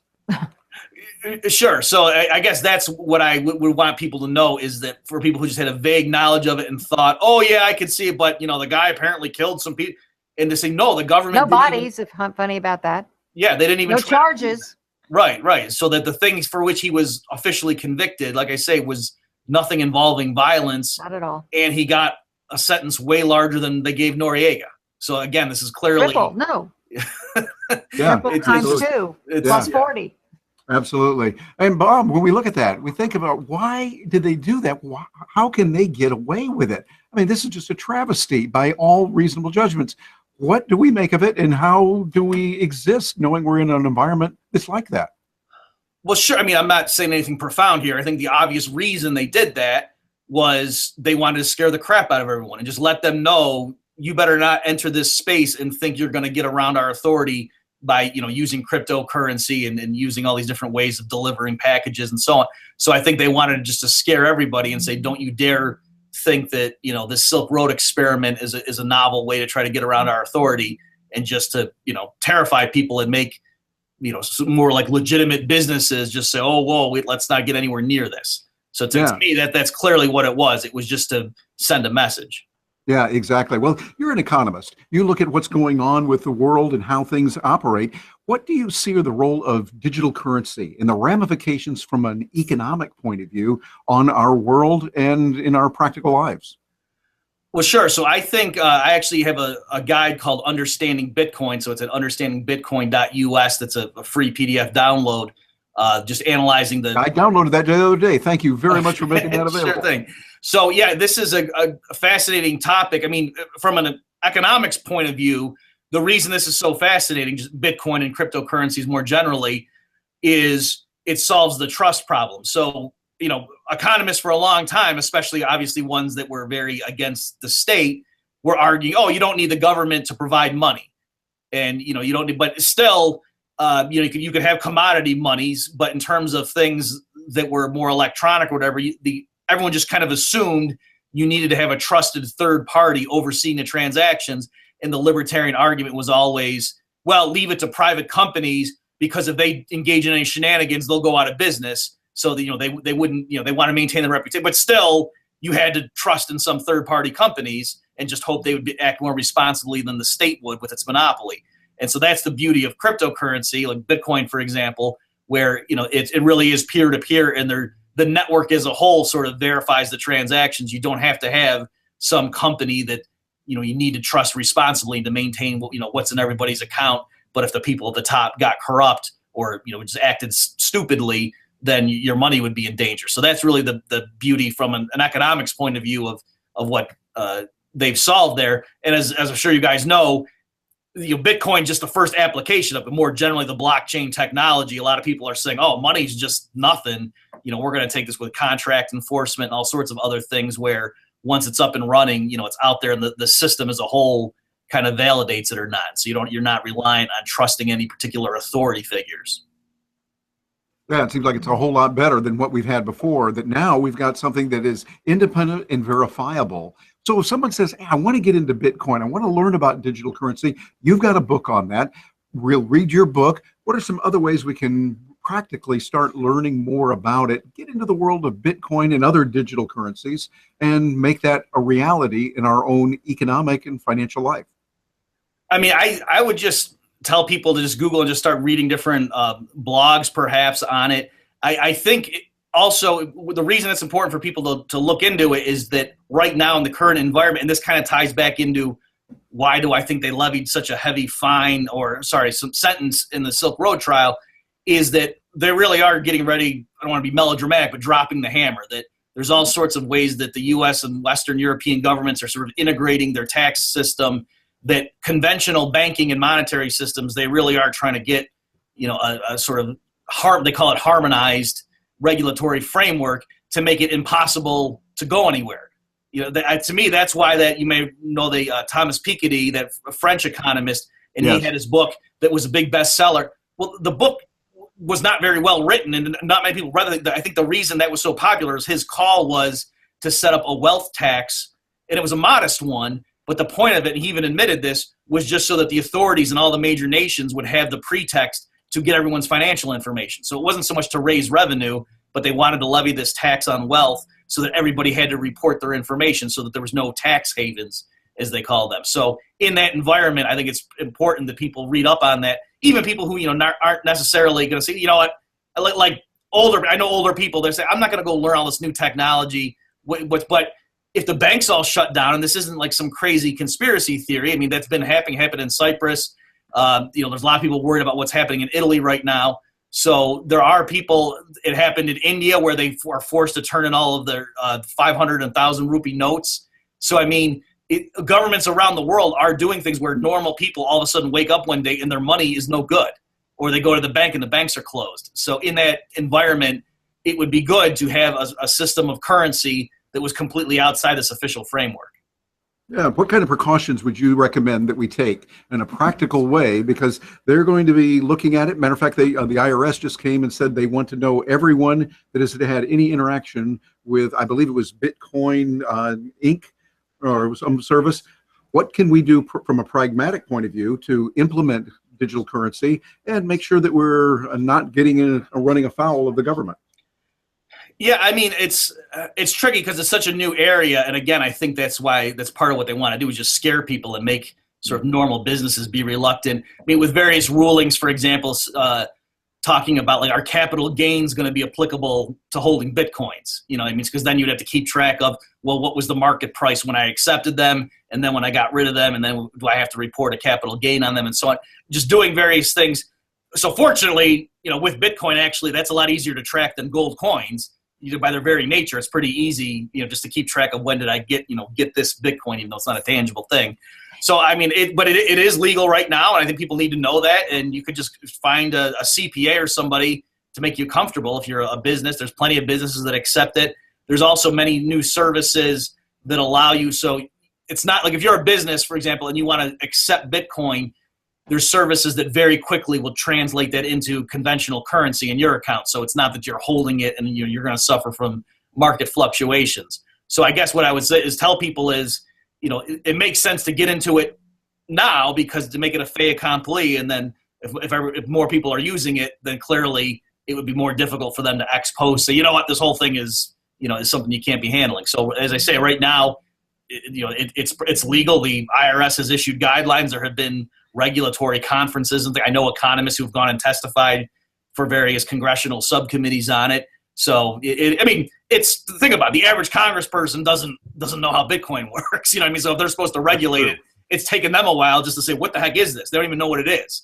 So there is that lag, and so I think it's good for enthusiasts to set up the infrastructure and to show that, hey, this isn't just about selling contraband through the mail or something. This is a new technology. And I think that's part of the benefit, too, that it is so much more efficient than the conventional systems that I think, they might try to stamp it down for a while. But it'd be sort of like, in one sense, you might have predicted when the internet was brand new, people might have said, oh, yeah, the government's never going to allow this because it allows information. But at this point, would any government try to just totally get rid of the internet? That'd be crazy. Instead, they try to censor fake news or whatever. But it's not like the internet's going away just because everybody relies on it so much now, even the people running the state apparatuses. So I think I'd like to predict that, decades from now, cryptocurrency is going to be just, it's like fire. It's going to be such a boon to humanity that, of course, people are going to use it. It's going to be governments will try different ways to regulate it. Yeah, I think we see that trend. It's getting stronger all the time. We hear about Bitcoin. While we got you here, and in just a few moments that we have left, there are other currencies out there. There are other digital coins. Any that we should be aware of that you have seen? You go, that one looks kind of interesting. You might want to know a little bit about that. What out there would you see in addition to Bitcoin we ought to know about? Well, I mean, of course, there's Tatiana coin. Yes, that's my hand. I was hoping you could say that. Yeah. No, I do. I'm not being coy with you. It's more that I'm interested more as an economist, like, academic studying the concept of it. I do not claim to have expertise in terms of the investment side. So it's not that I'm being coy. It's just more I'm not in a position to push people into one or the other. But certainly, I'm glad you bring that up. I use Bitcoin just because of the cachet of the name. But for all I know, Bitcoin has disadvantages, and other ones will rise to the surface. And that's the beauty of having competition. Products that it's beta versus VHS. They were both similar technologies, in which one won in the long run. So it's the same thing with cryptocurrencies. There's pros and cons of the various approaches. Yeah, I think so. We want to see others. I think of Ethereum or Dash or Zcoin. Gary Lee was on earlier talking about that. There's a lot out there. It seems like it'd be a good idea. Just keep an eye on it, study, learn about it, read your book on Bitcoin, and increase our knowledge base. That seems right to me. What do you think, Bob? Oh, yeah, definitely. Like I said, and I think also just people should try just to start using it, just to get some. For example, when when the tensions between the U.S. and Russia heated up about a year ago, I bought some more Bitcoins. I was like, you know what, this is the kind of thing where, and that's the thing when there was problems in Greece, Bitcoin shot up. So I think it's in certain respects it acts like gold, just being a hedge against uncertainty or whatever. So I think just people who understand why you might want to stock up on some gold, well, Bitcoin does serve that function. But it has certain advantages compared to gold, namely that it's intangible and you could easily transport Bitcoin somewhere else. Whereas if you're trying to lug a bunch of gold out of a border of a hostile state, they might stop you and confiscate it. It's a lot easier just for you to remember a number or something as you're moving around. Yeah, absolutely. Well, Bob Murphy, you got a lot of fans here in the studio and a lot of those watching right now. A big fan is Tatiana. Tatiana, before we let this young man get away from us, any final questions, comments, anything you want to say? Yes, something very important. So how long are you going to grow this beard? What's going on? I've never seen this look. I like it. It's very rugged. Yeah, well, the real answer is I was lazy. I was traveling and I hadn't shaved in a couple of days. Tom Woods had me on his show for something, a video, and he goes, "Oh, you couldn't shave." And so I said, "I'm growing a beard." And now I kind of have to. Oh, no, I think it's a good look. Otherwise, it'll look like I can't. Yeah. Yeah, very good. Well, bearded one, you look good, and we like what you've got, and want to find out, how do people get in touch with you? They say, okay, I got to find out more about this guy and get your free ebook as well. What do they do for that? Sure. So my blog is consultingbyrpm.com, and on Twitter, I'm Bob Murphy Econ. Okay, and that's RPN as in Romeo Papa November. Is that correct? No, Robert Patrick Murphy. Oh, okay. I'm trying to get this right. We're going to make sure it's right. It's got the M and M. Sometimes they sound similar. So Robert Patrick Murphy, thank you so much for being here. It is an honor and wonderful to have you here. So okay, sure thing. Keep up the good work, guys. Thank you. All right. Boy, this just gets more fun all the time, doesn't it? Getting a chance to be with everyone. And now we get to go into some other areas and find out what's happening in many different areas with our free Ross-a-Thon, how we're doing, and any comments. Tatiana, I know you've been keeping track of some of the items going on, maybe the chats, as well as the donations and the books. Anything that you could add that you want to let the kids know about? Well, we're about halfway to our goal. 14,000 is the goal. We're almost at 7,000. Wow, so if people can please go to freeross-a-thon.com or freeross.org/freeross-a-thon. If you scroll down beneath the live stream, you can find all different kinds of prizes. I personally am excited to be doing the album. My third album is coming out. It has a Silk Road song on it. It's a beautiful The cover song. is drawn by Ross Ulbricht. I think it's going to be a really great opportunity to bring up this case and the importance and how it affects so many different people around the country and around the world, really. So, yeah, I don't know. There's some good prizes, but I vote for that one. How about sing the song now? Yeah, sure. You know, that would be a great idea. I think you might have a guitar around here somewhere that you're familiar with. Yes, I think that we do. Yeah, well, ladies and gentlemen, we were looking forward to this. When we were putting the program together, we thought, okay, we've got to do something really fun here. It's got to be something that people can enjoy. And we thought how delightful it would be to have Tatiana sing, bring her guitar. She's got a new Gibson, matter of fact. It's not new. Well, it's it's not old. new. It's old, but it's new for me seeing you with it. Well, you know what? I never bust this guitar out because it's my baby, and I was really excited to be coming here because I kind of keep an eye on it the whole time, so I don't have to worry. And so yeah, this is Gibby. Well, wonderful. Well, we're going to have some assistance here from Chris, where he lives at Laughcast, and that's LAFFCAST, helping us out here on the technical side as Tatiana gets ready to put the headphones on, gear up. And what is the name of the song you're going to sing right now? Or I'll let you introduce I don't know. however you want. I think it's called The Song That Always Makes Me Cry. Me. Oh, okay. So we are doing the Silk Road song. Yeah. Okay, good. So a lot of, I kind of had to look back through my notes because it blended back to me, but I actually wrote this song because of Lynn. And I always, I mentioned that because, she really added a human element to the story. And later on, getting to know Ross, it became a lot more apropos. But the problem when I first heard about the Silk Road case was that it was so vilified. And if you're not a person that was using the Silk Road, you wouldn't understand what was the significance. But once I did understand, I wanted to write a song that would give people a little bit of an insight and give them a sense of compassion and understanding that this was something that had more to do with ideals that I think a lot of us share, whether or not we label them or not. So no further ado. The Silk Road.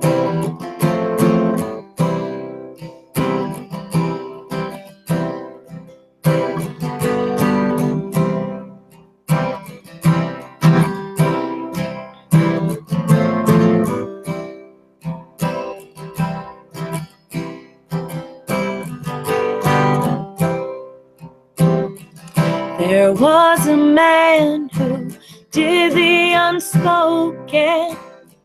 He looked for freedom from the violence. No one is perfect when there's new ground broken.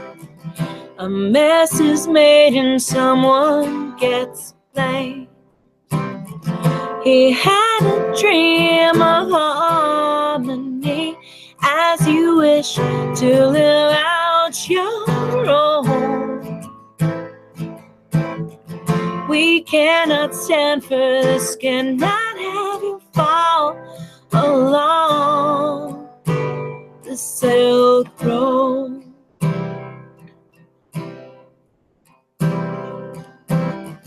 This ain't the movies, there's a war in the streets.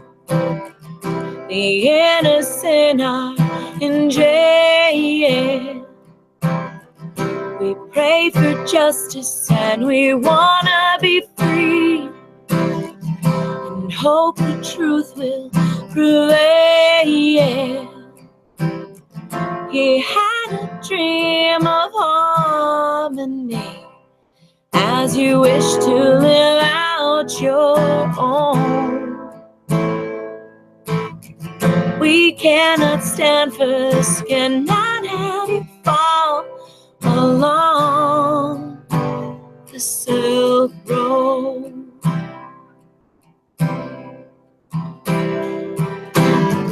We can't give up, we cannot quit. Don't be afraid. We have a voice, and this is it. Let the light show the way.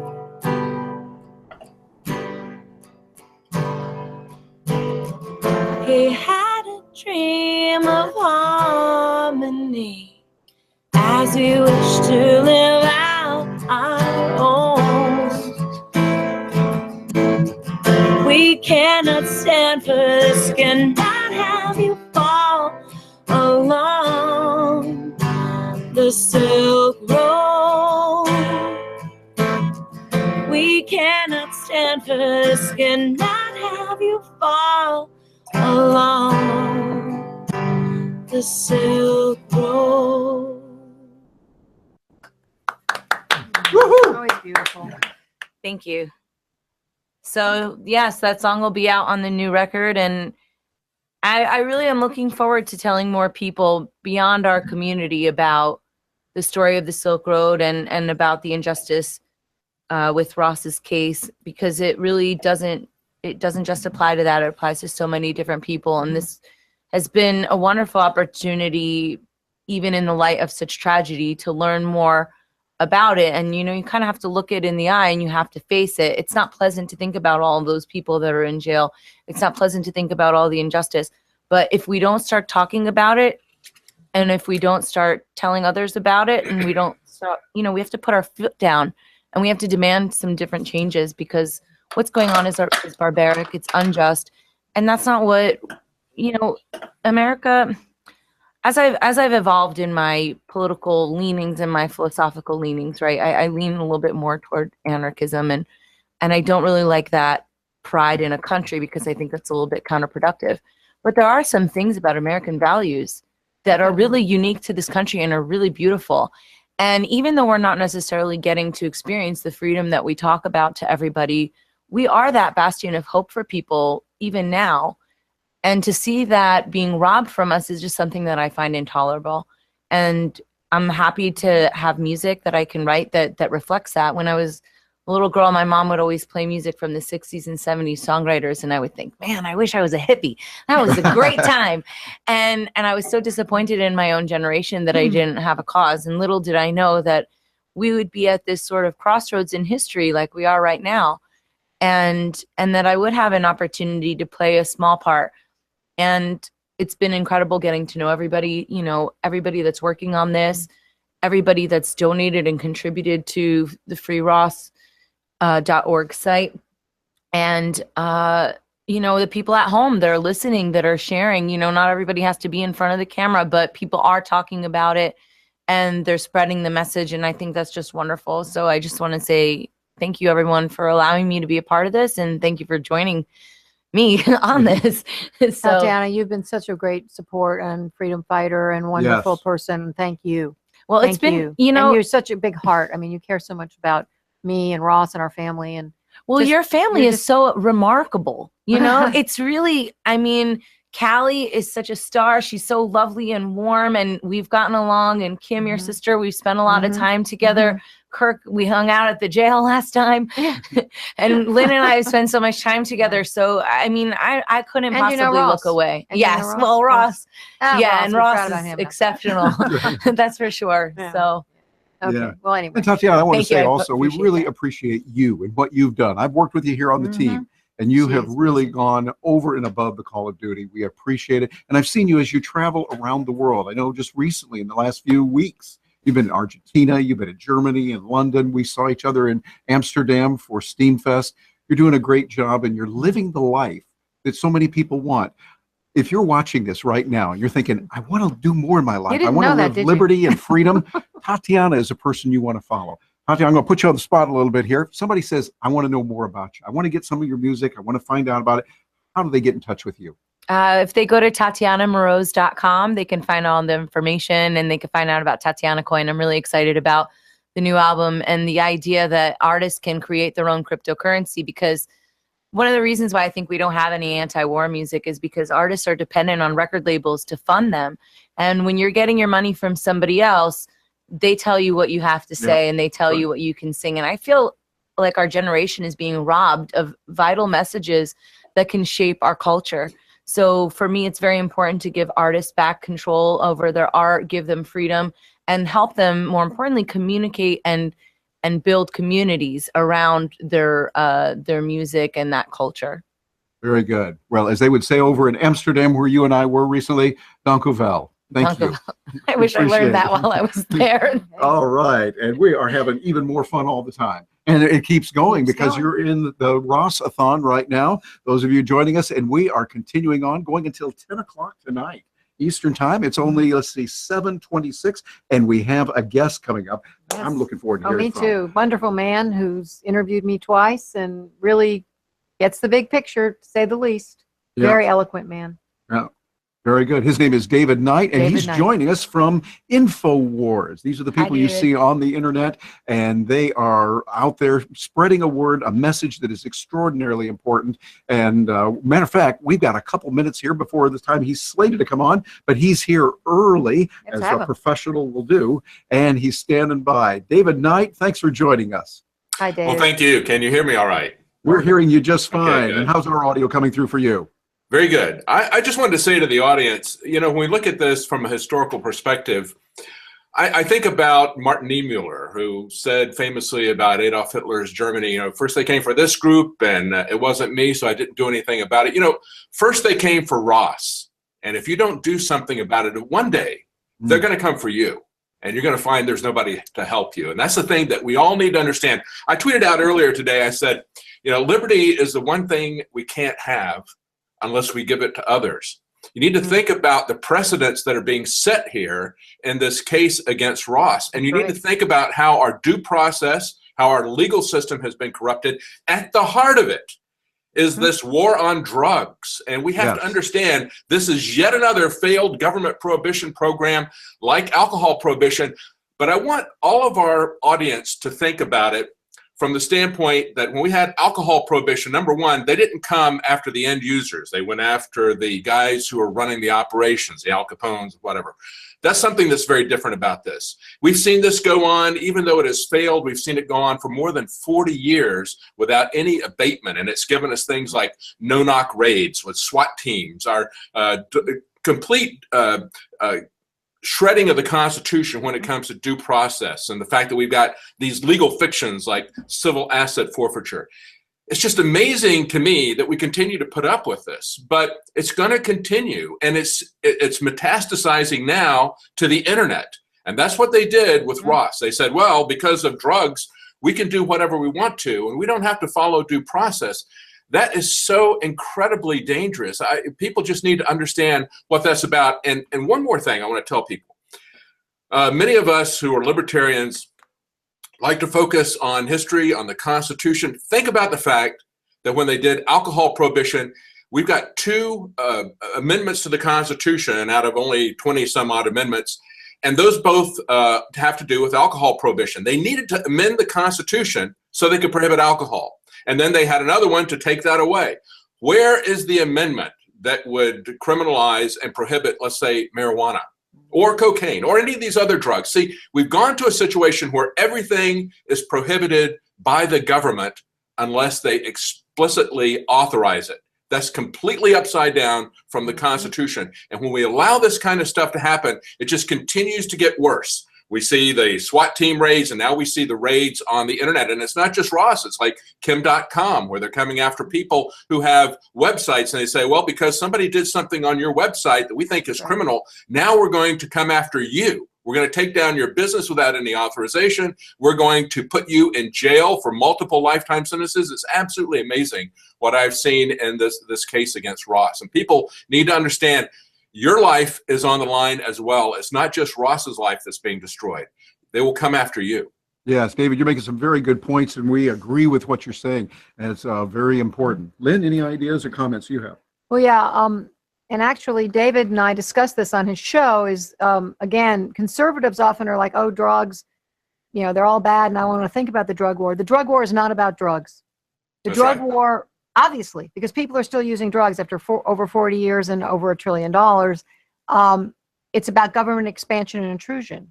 And also, David brings up a really important point, which is the precedent set in this case. Transferred intent, for example, not only did they go over the internet, they criminally indicted Federal Express for people sending pharmaceuticals through Federal Express. They criminally indicted Federal Express because they were responsible for what people did on in their trucks. And this is very dangerous. And there's other, of course, the case has Fourth Amendment implications and violations, First Amendment violations. I mean, there's a lot of very dangerous precedent in this case. And so you say it beautifully. It's absolutely correct. Yeah, and David, I want to follow up on that because we're concerned. What you're saying is absolutely right. And yet, we also could make a case, wait a minute, there's legalizing marijuana, recreational marijuana usage in certain places for those that want it available. It seems like we could be moving in a different direction that could be better. What are your thoughts on that? Well, it's kind of interesting, isn't it, that we see this move towards medical marijuana, even in some states, recreational use of marijuana, while it remains a Class 1 drug at the federal level, which says there's no medical use for it whatsoever. We all know that's a lie.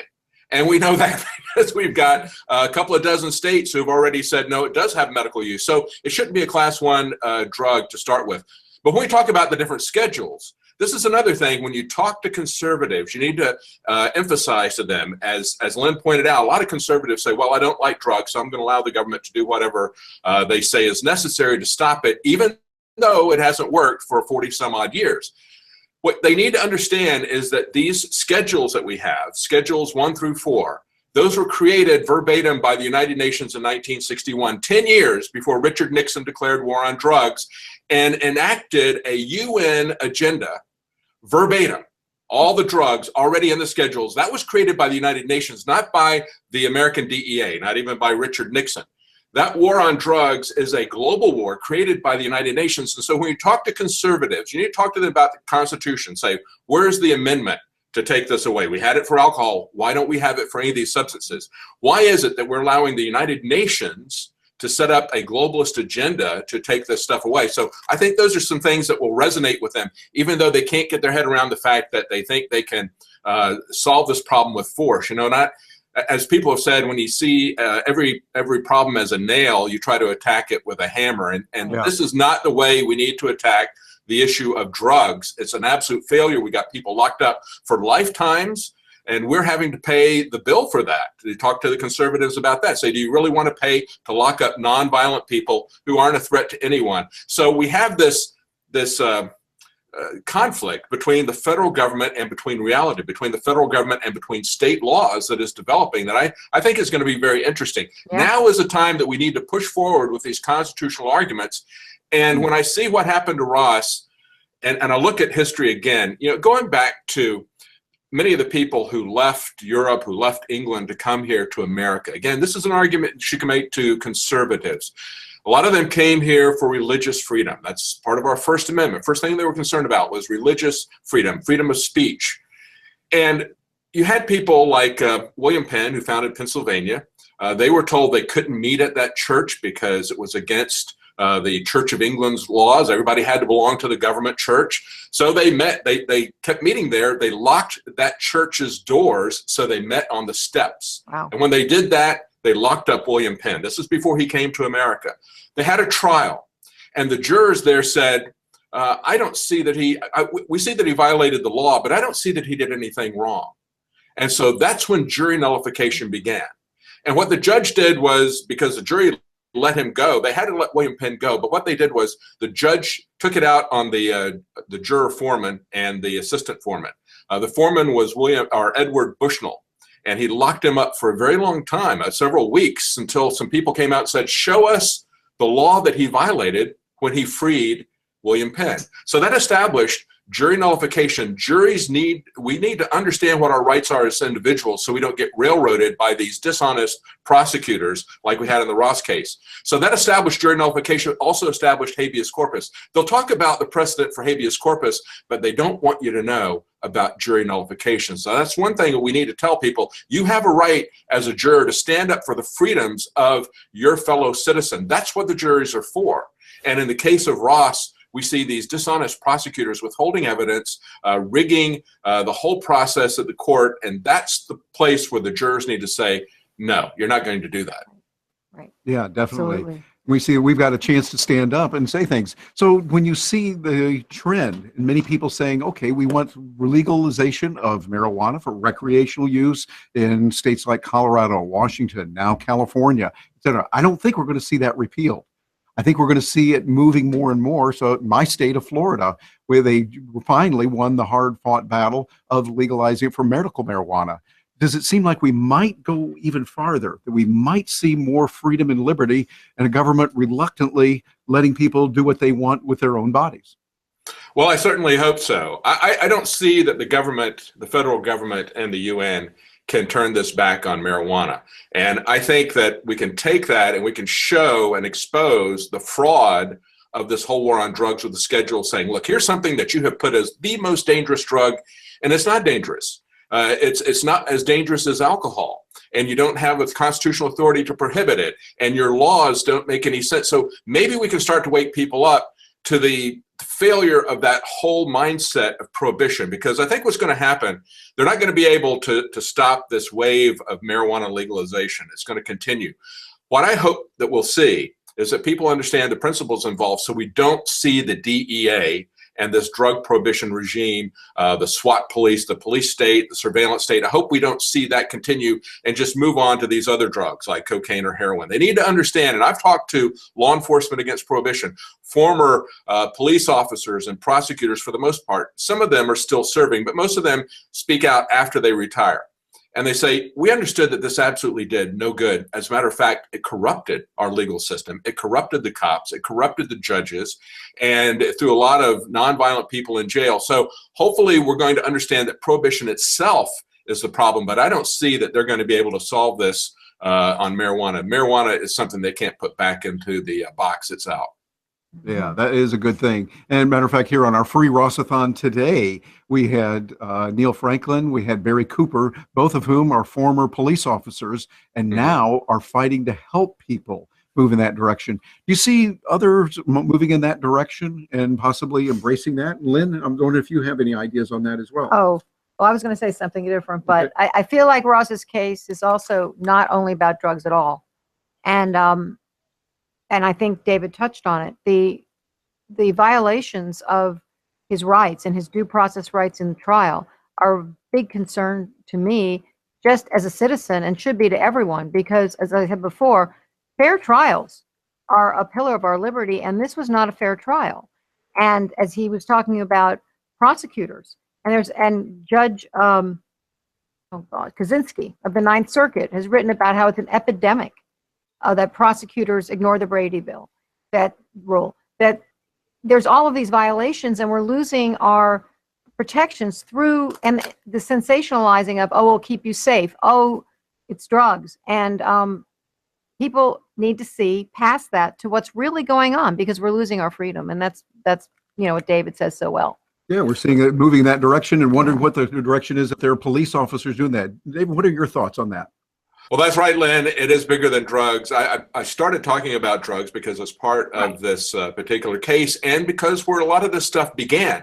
But the problem, and we can already see it, we don't even have to project it from historical trends, it's metastasizing way beyond drugs. So when you talk to your conservative friends, say this is about saying that guns are so dangerous that we've got to prohibit them, or to say that free speech is so dangerous that we have to prohibit it. Yeah. You already see that happening with the fake news narrative that's coming out. And we know who the fake news has been. We know that the government authorized themselves to do propaganda internally in the United States, saying that Voice of America and these other Radio Free America that were prohibited from operating in the United States, they were given permission to do that 3 years ago. We had Operation Mockingbird a long time ago. So we understand as we look at the mainstream media that there is an attack on the internet in general.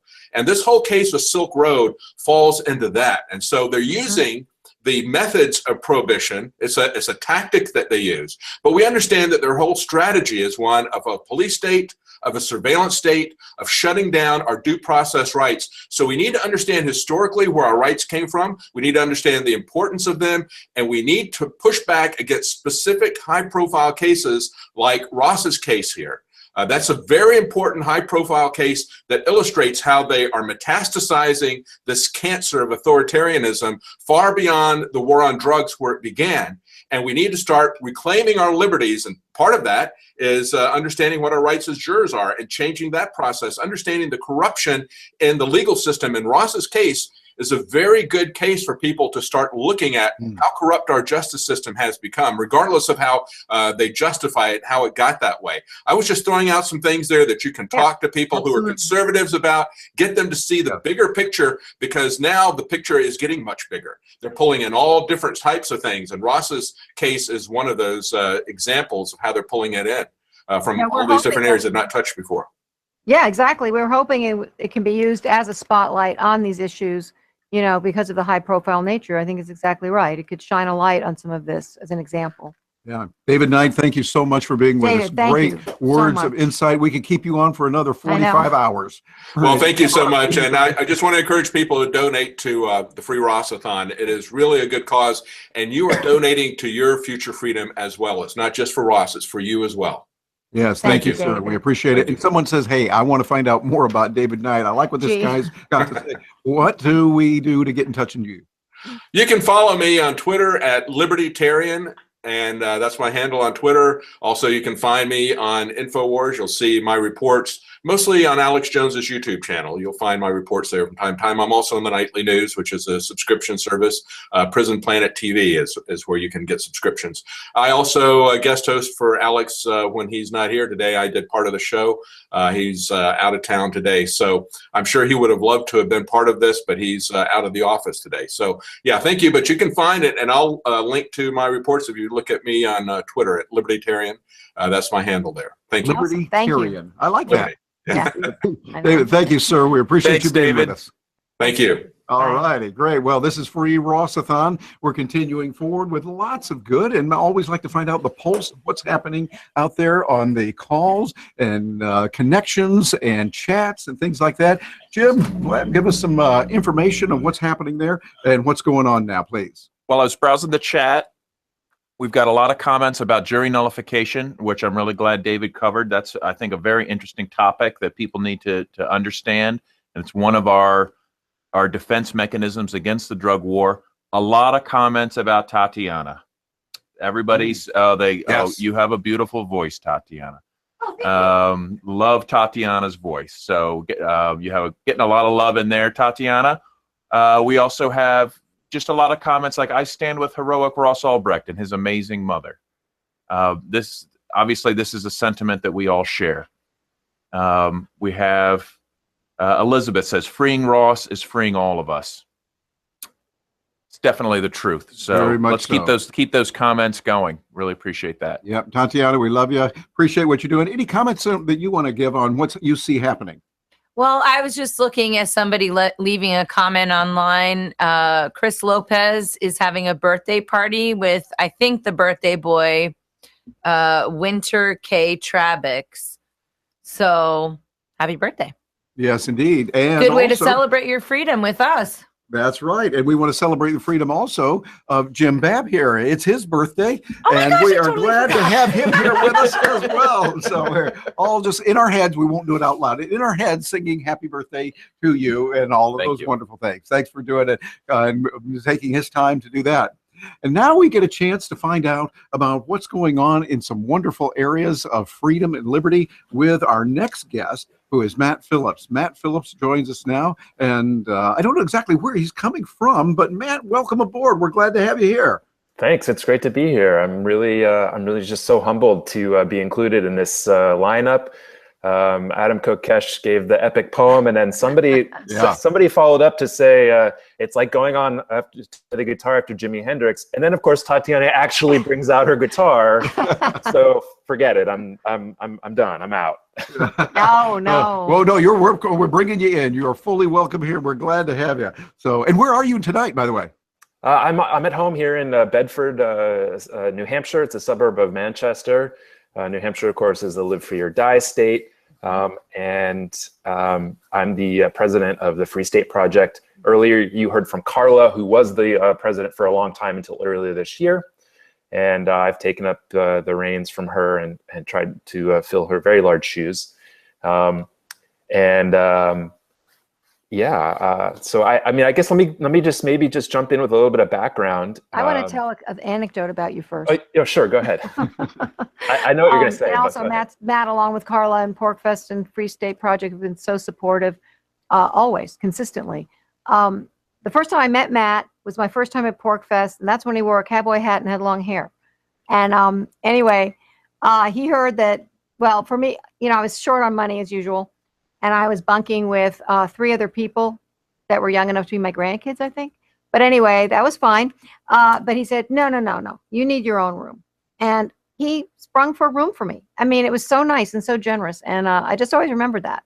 And so I just wanted to say, you've really been great in a lot of ways. And your mother is a lovely woman. Well, and that's what I was going to say is that when I first met Lynn, I had known about the case, and Silk Road for a while, but meeting Lynn, it really reminded me of my mother. And, my heart really went out to her, because I know that if I had happened to me what is happening to Ross right now, that my mom would just be devastated. And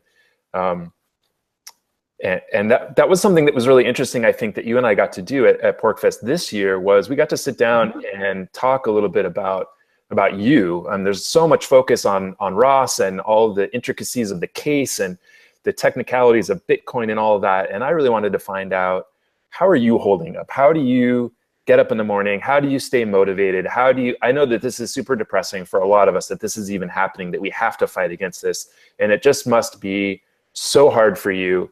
And to hear you talk about how, what your day is like. And most importantly, I think, the community, right? Of like, every time you need something, you just put it out there and somebody jumps in and says, hey, yeah, I know this guy, let me introduce you to this journalist. Let me find somebody who's an expert on that, legal issue, whatever. And you just put it out there and somebody shows up and makes a connection. It's been amazing. It's been great. And that to me, is a huge thing that we have. All of us have this sort of big, enormous virtual community that we can rely on, that we didn't have, 10, 50, 200 years ago.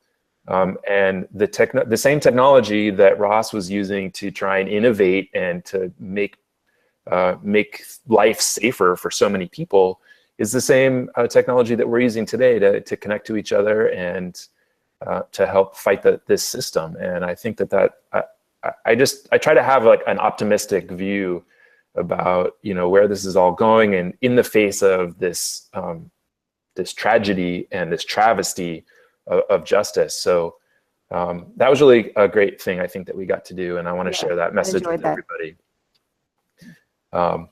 And of course, you've now been to PorkFest, everyone, since that first one. Absolutely. And also you've been coming to Liberty Forum. We have Liberty Forum coming up here again in February that you're going to be at, right? Yeah, I think, and, yeah. And they're both great events and important events. Yeah, and that's what we're doing up here, is we're trying to build our own little community up here of activists who can support each other. And I think that we have a lot to learn from you as an activist, and also Ross as an activist. I think that he, he's one of the reasons why I get up in the morning and keep fighting and do what I do, because he set this example that, we didn't even know about at the time that he was doing it. We just knew, there was this thing that was happening. And then now he's fairly or, unfairly stuck in this position. Well, definitely unfairly stuck in this position. So hopefully we can show people here in New Hampshire how a more free society can also be more peaceful and prosperous. And then other states can start to look at that and point and say, hey, look, they're doing it there. And eventually, we'll get to the point where people realize that Ross's situation is not okay. I hope so. And it's not just because of him, there's larger implications. I mean, do you have any thoughts on that, of the larger implications in his case? Well, sure. I mean, and I was thinking earlier, I was listening to some of the things other people were saying, there's a lot of focus on Bitcoin, but then there's a lot of non-Bitcoin blockchain technology that's happening out there. We've got, some of the Open Bazaar guys are up here, and, they're trying to innovate and try to get around this problem. There's another company up here called LBRY, Library, and they don't they're not using Bitcoin at all. They're using their own separate blockchain to tackle a completely different problem around content and how do you publish content in a decentralized way. So the implications are not just, hey, can I buy something online with Bitcoin, drugs or otherwise? It's, there's these technologies that are just unfathomable to us, that we just didn't know even were a possibility a few short years ago. And the government trying to regulate them, they're just bound to fail. And this case is sort of the prime example of that. It's like you can't imagine, you can't predict, and you shouldn't even try. Let the free market kind of figure out what's going on and how to best use these new technologies to help people in the same way that Silk Road was. I mean, Silk Road was helping people. So the implications are to me, are very clear on that front, on the technology front. And of course, as you just pointed out a few moments ago, it doesn't matter whether he did order to people, want people to be killed. Whether if we had a videotape of him doing it and admitting to it, all some terrible, terrible crime, or I don't know, jaywalking. It doesn't matter. Like, the whole point is justice should be, we have these rules, we have these protocols, they should be followed regardless of what you think the crime is or how bad the person is. We follow those rules. That's just like what we do. It's what makes sense. And so the fact that there's been this obvious miscarriage of justice, regardless of what you think of what the outcome of the case should be, if you think he's guilty and should rot in prison forever, this case does not bolster your argument for that. If you want to have that, great. Have a real case where there's all the evidence is presented and we get to hear both sides. That didn't happen. Yes. That's not okay. Yes, very much so, Matt. You make it so succinct. You say it very clearly. We thank you for expressing that and the support that you and the Free State Project have given to Ross Ulbricht. We greatly appreciate that. Someone might say, hey, I want to find out more about this Free State Project, having a free state in our lifetime. What a concept, and how to get in touch with you, Matt. What's the best way for them to do that? Well, they can definitely check out our website at freestateproject.org, or they could also check out the website for Liberty Forum, which is coming up here in a couple of months at nhlibertyforum.com. Headliner there is going to be Rick Falkving, who's the founder of the Pirate Party over in Europe. Wonderful guy, making some real positive progress there in Sweden and elsewhere. And elsewhere, and what while we're on the topic of pirates, we got the Dread Pirate Roberts, and now we got the founder of the Pirate Party. So you can check that out. And of course, we've also got Pork Fest coming up the third week of June. And don't forget, in Iceland now, the Pirate Party actually now has a commanding lead in there. So it is happening. We are seeing a change in our world today. Yep, definitely. That's all right, Matt. Thank you so much for being with us. We appreciate it and wish you all the very best. Oh, it was definitely my pleasure. Thank you for having me, Terry. All righty. Well, hey, you are joining us now on the free Ross-a-Thon. I'm Terry Brock, your master of ceremonies, and I'm just dang glad to have you here. Really good that you can join us, and we are having fun. We really are. I don't know about the rest of you, but I'm feeling energetic. We were kind of wondering, hey, how are we going to do after 8 hours on this thing? But I'm feeling great, and I guess being around people that believe in freedom, in liberty, and positive, even in the midst of we realize what's happening with Ross, we are very optimistic. We're very sanguine that we are turning things around. There's many ways to do it. Yes, we understand the bad things. We see good. And matter of fact, to tap into that, one of the things I love doing on this is be able to talk to Tatiana and Jim, find out what's happening out there in the real world. As I'm working here, they're watching the chat. We love those chat messages. I'm looking at a couple of them here and seeing what you do, those of you that registered. Jim, I'll turn it over to you here. What's happening out there in the chat and other areas? Well, it's too much to keep track of. Which is good. Honestly. That's a good thing. It's so to be here. How you doing today? I'll tell this crew to be quiet. I'm on the radio. I'm on the Ross-a-Thon. You gotta cut it out, crew. I'm on it right now. There we are. You got a crew around there. Okay. Can you pick it up and show it around a little bit? Let us see the rest of the crew. Here's all these people being real loud. Hey guys. Hi guys. Free Ross-a-Thon says hello. All right. Woohoo! And there's more in the back. So we've all been watching. We've been having a great time, and you guys have been putting on a good show. We're happy to join. Thank you. So, Cody, for those that don't know you, Tell them a little bit about you, kind of the Reader's Digest version of what you've done. We know you've done some amazing things for freedom and liberty. Tell us a little bit about it. Millennial, disaffected. I was young. I'm not anymore. And when I decided that, running for Congress to protect the Second Amendment wasn't as good as protecting the Second Amendment. Hey, what a concept. We decided to develop technology, and we looked at WikiLeaks at the time as our model. The internet would surely bring things to bear, and we could inflict our ideas much stronger through informal institutions rather than formal political ones, which we saw in dissolution. So we built defense.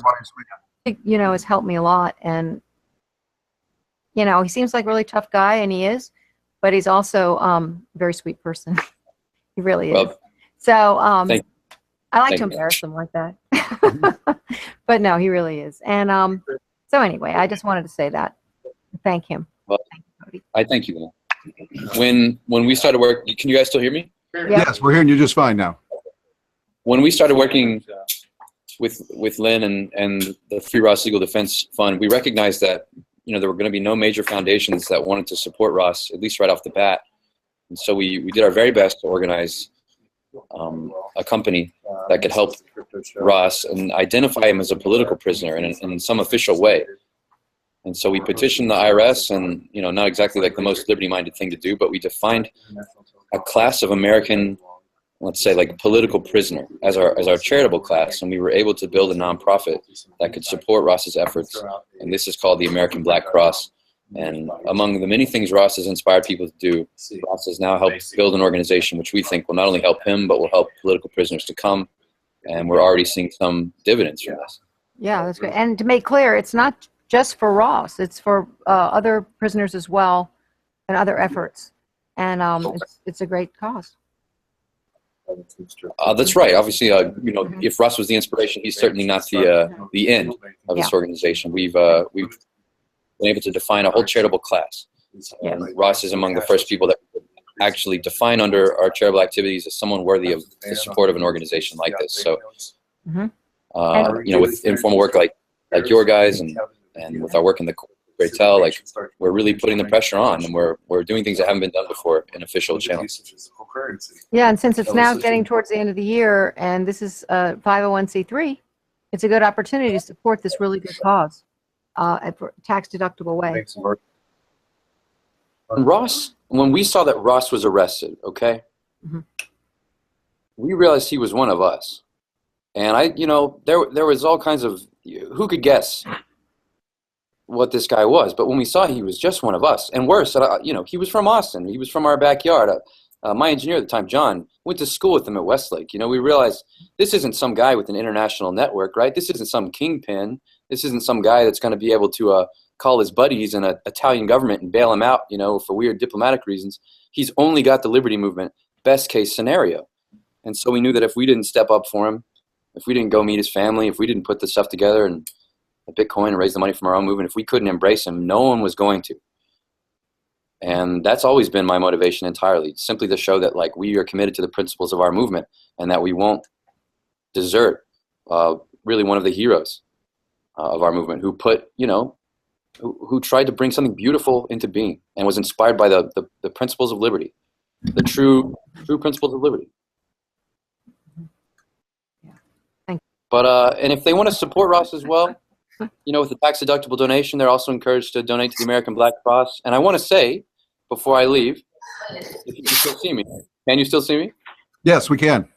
Great. I want to say that the American Black Cross is officially pledging $5,000 during this Ross-a-Thon to the Free Ross movement.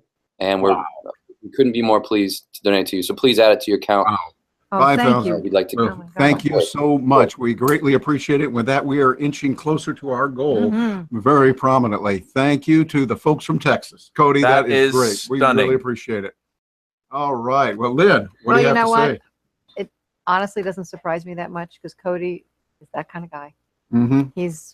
He walks the walk, and he's just great. A+ human being. Yep. Yep, absolutely. Cody, we appreciate that. And that's Cody Wilson, ladies and gentlemen. and demonstrating Thank you so much. What it's about. We're for freedom. We're for peace and people prospering and helping. And as Cody and his group did that, we find it amazing what's happening right now. What do you think, And Lynn? I want to just also say Cody and the Austin guys, you know, and the Crypto Show guys, and Joel, and so many people in Austin who've, I feel like they're my homeboys, you know? Yeah, exactly. And they're all just terrific. They really are. Very good. And they really care about liberty and peace. We abhor violence. The initiation of force, we're not going to do it. It's not our core. Exactly. And we want peace and we want love and anarchy, I think is the way Jeff Berwick says it. So it sounds good. But we're continuing on with the Ross-a-Thon, a mission to really bring about a difference in the world today, specifically with one person, with Ross Ulbricht, and we're making progress on that. And to hear about some of the progress that's being made, I'm going to go across the room here to Tatiana Moroz, who has an update for us on what's going on. Tatiana, what can you tell us? Well, this isn't an update on the thing, but there was a question from the Dallas-Fort Worth watch party to Lynn. And the question is, what were your politics before all of this? How'd you get connected? And do you feel connected with the Liberty Movement volunteer? And do you, oh, that's a strange phrase. And do you feel connected with the Liberty Movement? How have your politics changed as a result of what Ross and your family have been through? Well, my husband and I have been entrepreneurs. We have always been constitutionalists and small government people, in that, you know, we're independent and we want to, be able to just be left alone, as they say, and just go about our business. What a concept. Yeah.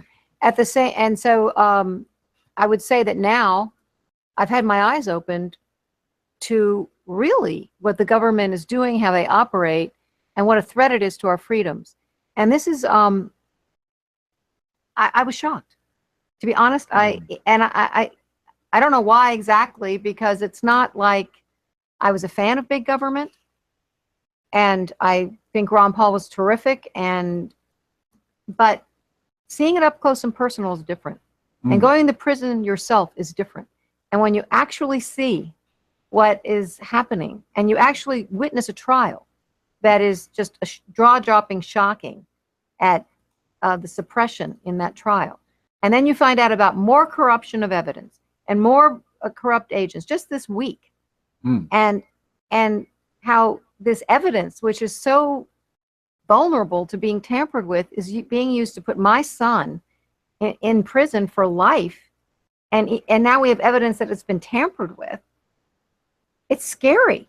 Yeah. And it's not just frightening for us, it's everybody should be worried, as David Knight was saying too. Anyone. Yes, Yeah. absolutely. And so I would say I feel very connected to the Liberty Movement, which I just see as Thomas Jefferson would too. Yeah. And James Madison would too. And as one lawyer I know said, well, they'd probably be called up in front of Catherine Forrest too for their beliefs. And those beliefs would be considered troubling and dangerous. And I really see that we're at a tipping point of history in our country. And we're either going to go the way the government wants, apparently, which is full throttle towards their control and suppression of innovation, of freedom, or we're going to be able to take the other road towards more liberty. And I don't know which way it's going to go, but I know that from what I've seen and what I care about, and not only about Ross, but about the future of all of us, I want to live in a free place. Yes. I want to, and I want my children to, I want my friends to, I want my nieces and nephews to, and everyone. And so I'm yes, I'm connected to the Liberty Movement. I think that's where our hope is.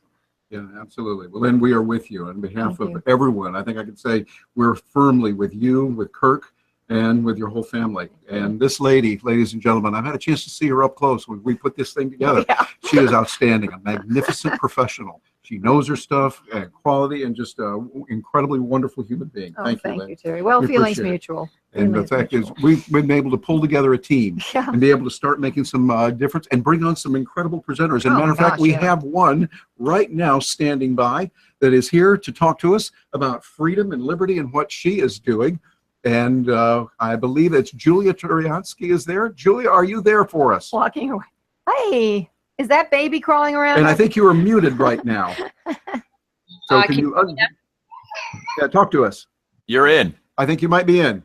1 second, let me deposit the child. Okay. Okay, yes, indeed. But deposit the child. A very good thing. Julia Turiansky, ladies and gentlemen. A round of applause from around the internet for Julia. Hello there. I'm sorry, it's a little bit hectic. I'm visiting with some friends who are also involved, and it's been a real pleasure listening to everyone. And there's been some great ideological arguments presented and just practical arguments presented, and of course the drug war. And a shout out to Cody for being so generous. And I was thinking about all this today, and you can make a million different kinds of arguments, but you know, they claim that they do this for the betterment of society, right? They're protecting the general public. They're protecting the children. This is the kind of narrative we get from our governments. And you know what? When your standard of morality is definitely hurting people and only potentially maybe helping a few, hypothetically, then you have to reevaluate that standard of morality. Because, all right, what happened here? There's a website. The website sells some drugs. It has quite a distinct moral code, and it's surprising because when people think of the deep web or dark markets or black markets, you don't think of a moral code that people would write out and make an effort to adhere to. And this is what the Silk Road was. So what happened? They're selling drugs online. Okay, objectively, it is safer to buy drugs online than to go and meet someone in person. Objectively, that's safer. All right. Also, things were made available for people. It is safer to buy drugs online. Sorry, I'm getting a little echo. But also, there were a lot of medicines available online to people who could not purchase them in America or wherever they lived, and they were able to purchase them off the Silk Road. And I personally know someone who had Lyme disease, and she benefited from getting a medicine supplied to her through this black market.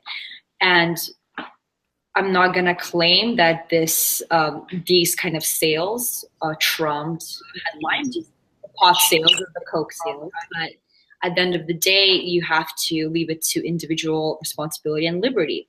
And at the end of the day, again, taking these the hard substances off streets, I think it's not. I don't think it's a stretch to say that it reduces violence. And we have to look at the laws put into place by governments that claim that they're protecting people, when in reality, by all common sense, by all life experience, by all statistics, are not helping people. So, I mean, it's as simple as that.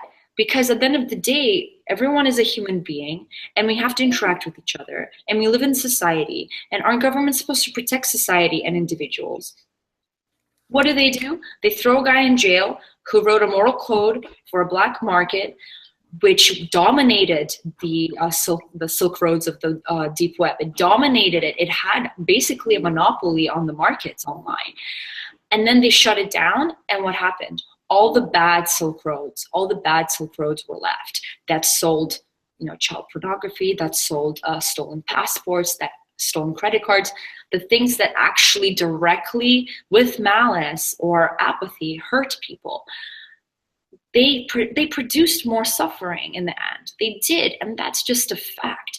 So there's no argument that stands up to that. Yes, you raise a very good point. We see what's happening. Well, I would be interested because of what you do. You are making a strong voice for liberty and freedom, for people to defend themselves, to live their lives they want. What draws you to an interest in and support of Ross in what you've seen? Well, again, I hate that society, and which, again, there's a strong interplay between governments and the direction society goes, and they interact in a very close manner, and they influence the direction that each is going. They follow a similar path, right? So when governments take away the responsibility of individuals from making decisions for their own bodies or for the outcome of their actions, then they turn a whole generation of people into children, and they also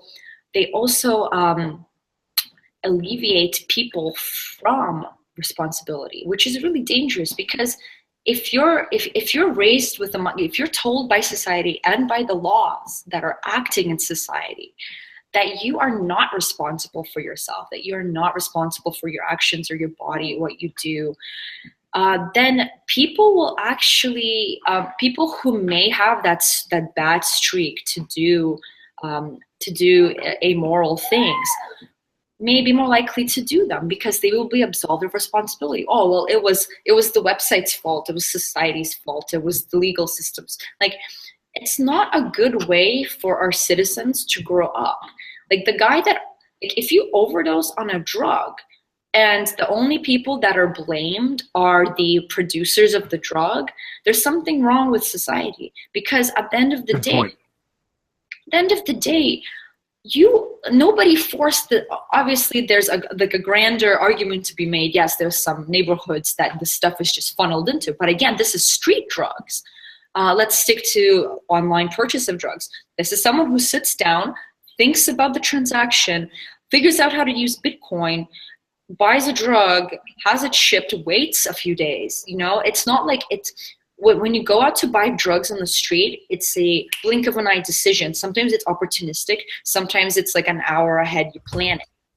That is more like the argument of general responsibility, societal responsibility is much more applicable to a social interaction where there's drugs involved. There's the peer pressure, there's the neighborhood, there's the danger factor when you're actually there in presence, how much you're going to buy, how much you're going to do that night, etc.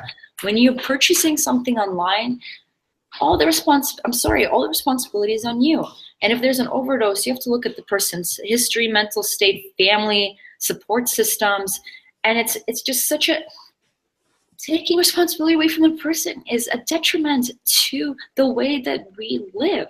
Yes, Julia, I'm going to interrupt you here because I hear what you're saying. We're starting to run out of time. But what you're talking about is individual responsibility. And you have demonstrated that in the work that you do, in how you live. And it just makes so much sense. It's logical. And that's really what we're talking about. Taking individual responsibility, being peaceful, and many of the things that you are doing there. And by the way, I was going to ask, are you still up there in the Toronto area? Yes, mostly. Yeah. Oh, very good. Well, how can people get in touch with you if they want to find out more about the philosophy you have? And by the way, those of you that are watching, you want to get to know Julie. She's got some great ideas, great videos. I love your YouTube videos. They're really good. Tell us how we can find out more about you. Everything is on bravetheworld.com, or you can just search Brave the World on YouTube, or even my name, Julia Transky. But yeah, I'm on my website, bravetheworld.com, and that's my Twitter handle as well. But yeah, you can't see this stuff in a black and white light. And this case specifically, it's all about the individual responsibility and liability, and the injustice of liability of some person who created a platform with exactly. a standard in place. That's right. Very much so. Well, Julia, thank you for being with us here on the Free Ross-a-Thon. We greatly appreciate it. Lynn, did you want to say anything before we let her go? Hi, Lynn. Yeah, Julia. Hi. Julia, she expresses herself so well. I just want to say I first met you, I remember 3 years ago at PorcFest, and you interviewed me, and I didn't know you, and I've gotten to know you since, and met your family and your baby, and it's just been really wonderful, and you've been such a great support, and I just want to thank you for that. Thank you so You've been much. a great voice for freedom, My too. heart just continues to break over this case because I'm a mother, I have a son, and this is not the world I want to raise him in. It really is not. Yep. Oh my I God. want to have him grow up free. So awful. All right, guys. I'll stay tuned. Thanks, Julia. Thank you for having me. Hi to Tatiana as well, and Ross's sister, and everyone else participating. This has been really great. Yeah, it really has. Love you, Thanks, Julia. Love you a bunch. Bye. Okay, take care. Thanks, Julia. Bye now. Well, Lynn, we're getting quite a few wonderful people on here. And matter of fact, coming up next, they got some Oh my people gosh, here Kirk, that I'm through. you might recognize. We have Kirk and Callie Ulbricht joining us. You've heard of them before somewhere. They sound familiar. Yes, indeed. Tell us. I'm going to let you introduce them to us. Oh, you're going to make me click too? Yeah. Well, good, Kirk. I'm glad you got through. I didn't think you were going to make it from the rainforest. And there's my beautiful daughter, our beautiful daughter. I can hear. Why are you making me do this? What? Oh, well, you don't have to if you don't want to. But No, you you might want click. to. More learning curves. There we go. That's it. There You recognize he is. that guy? There's my handsome husband. Let's see. And there's my beautiful daughter. But can we have them at the same time? We got one at a time. Oh, one at a time. Hi, honey. Ladies Hi, first. I just wanted to have some friends here, just do a shout out from Australia. Nice. Say hello from Sydney, and just say, you know, we're supporting from halfway around the world as well. Yeah. And there's a group in Tasmania, we hear. Yeah. That's near you, Really? kind of. So anyway, yeah, supporting. These guys have to run off, but just wanted to let you know we have a team over here. You want to say anything about Ross real quick from your perspective as a sister? Yeah, you guys can stick around if you want to over up to you. But yeah, what was the question, Mom? Sorry. Well, do you want to say something about Ross as from your perspective as a sister? Yeah, I mean, I guess it's still, even though it's been 3 years, I'm still in shock. And it's always really odd to talk to him because he just sounds the same. He sounds like my brother. He is the same person. And if anything, I'm just so proud of him, the way he's handled everything. I mean, he's handled it so much better than, he's actually handled it better than I have, not being the one in jail. So that just tells you something. But yeah, no, he's amazing. So thanks, Kim. Yeah, and I am just really overwhelmed. Unfortunately, with the time difference here, I think it all started about 2 a.m. my time. So I've been trying to listen in from work as much as I can, but the support is just so overwhelming. And I just feel like whenever I say it, words just can't actually describe how I feel, that just having so many people support us and so many people hear us and so many people listen to what's really going on, it just keeps us going. It makes us feel like there is hope and there is a chance and that Ross will be free. And I'm just so, so grateful to everyone. Thank you. Yes. Kelly, we thank you for what Same you're here. doing. This is Terry Brock here, and we're with you and having a great time here with this free Ross-a-Thon. I want to ask you, you're over in Sydney, Australia. Is that correct? That's correct. Yes. And what are you hearing from people in Sydney, Australians, when they hear about Ross and his story? Because this is something that is really worldwide. We focus on the American aspect of it here, of course, but from other points of view, what are you hearing and what are you sensing the people believe about this? Well, it's interesting because I help kind of manage the donations and the social media on the back end. And outside of the US, the UK is the second most widely donated, and then Australia is actually the third. And you know, Ross did live here for a summer, and so he does have a lot of support here. I think just there's a very close connection between the US and Australia anyway.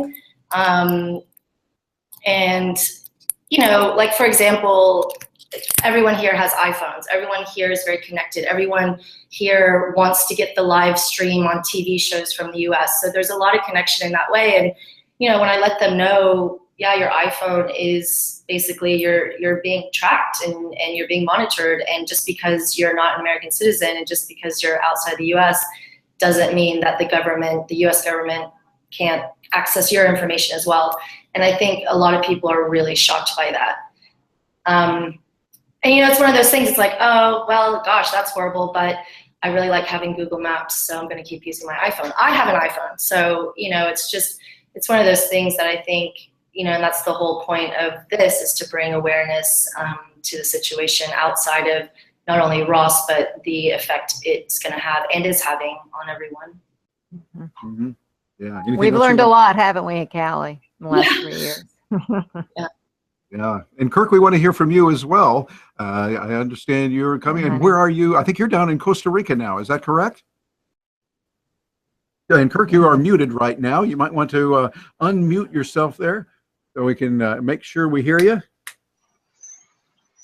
How's that? There you go. Good. Hey.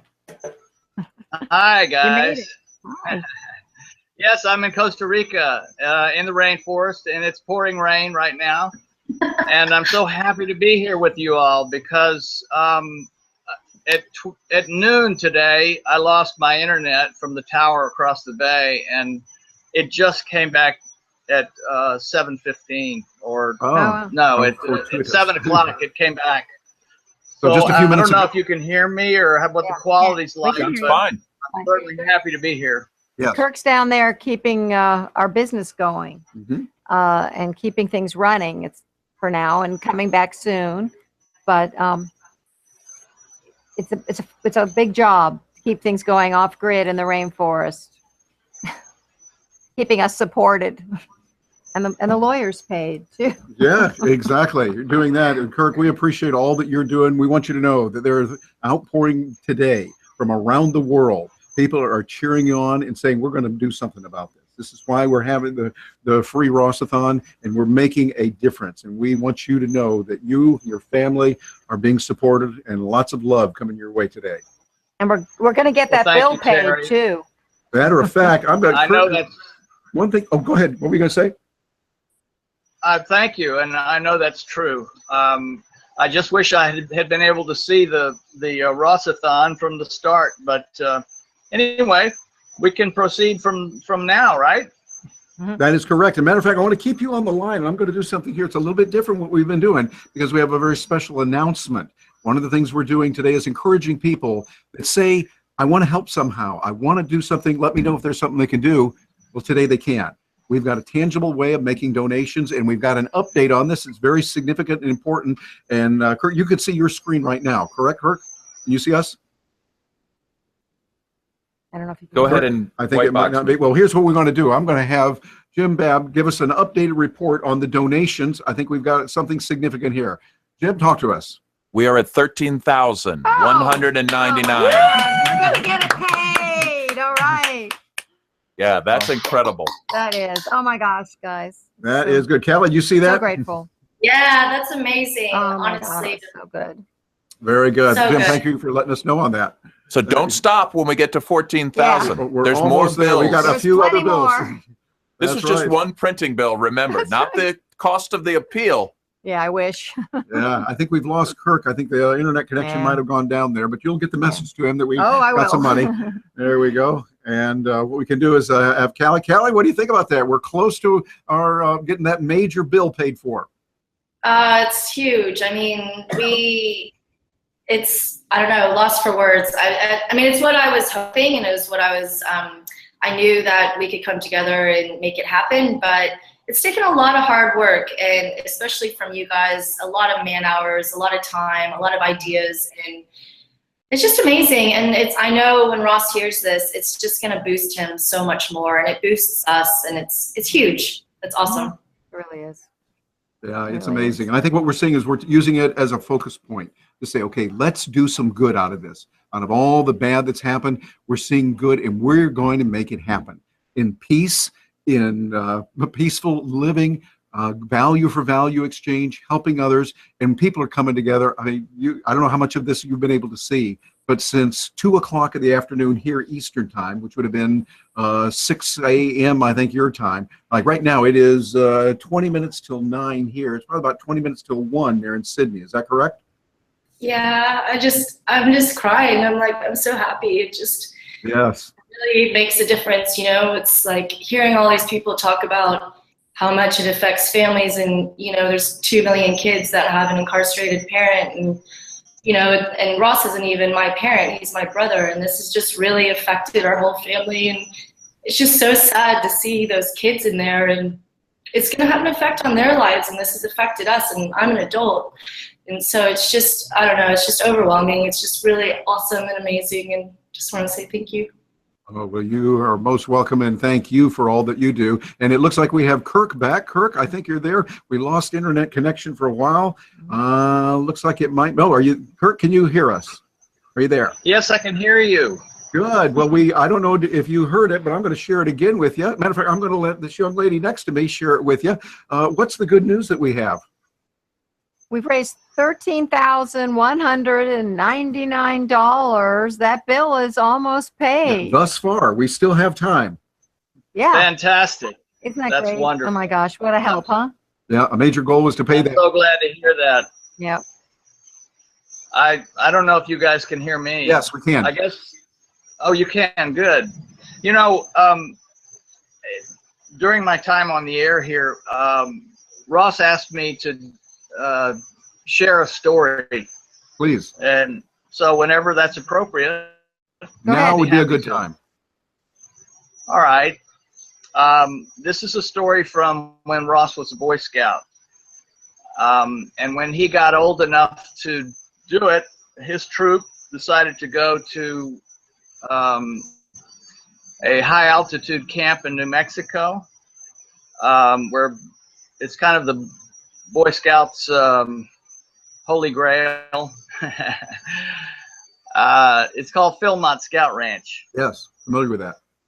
And the interesting thing about it is that it's very rocky. It's in the Rocky Mountains on the dry side of the Continental Divide. And when you go there, the goal is to hike 50 miles in 6 days. And you carry everything on your back, including all your food and water. And what was so special about that time was that there was a young man in the troop. There were about 20 boys, 4 adults. There was a young man in the troop who was blind. And he'd been in the troop for several years, and the boys just took care of him. Whenever he needed a hand, there was a boy there with him. Hand on his shoulder or hand under his arm, and he did everything. He was a completely mainstream kid, and but he was blind. And he and his father decided to go with the troop to Philmont Scout Ranch and do the 50-mile hike on high mountain rocky trails. Okay, if he's willing, we'll make it happen. So, I mean, I probably didn't explain well, but Ross was part of his support system. And he did his part just like the other boys did. Well, the first day, Bill fell down 5 times hard and was pretty scratched up and bruised and pretty discouraged, and everybody felt terrible. And I just figured the next day they would drop out. But he didn't, and he stuck with it. And we surrounded him with several boys, and his father was right there with him. Mm. And at the end of 6 days, he made it. Very good. Now there was another 300 boys out there on Philmont doing their 50-mile hikes on different trails than us, but the word got around. And so at the campfire at the end, our scoutmaster got up and announced that what Bill had done, and there wasn't a dry eye in the place. And I can remember looking over at Ross, and tears were pouring down his face, and tears were pouring down my face. It was the most moving time of my life. I think, you know, they say your personality is formed by the time you're 5, but there are experiences like that form your personality also. And I know that Ross, from that you put your mind to it, you can do anything. And that there's value and doing things that no one else has ever done before. And Bill, as far as I know, is the only blind kid that ever did the 50-mile hike at Philmont. I know he was before that happened. Ross carried that idea that there's value in doing something that no one has ever done before, and that if you set your mind to it, you can do it. It was a beautiful story.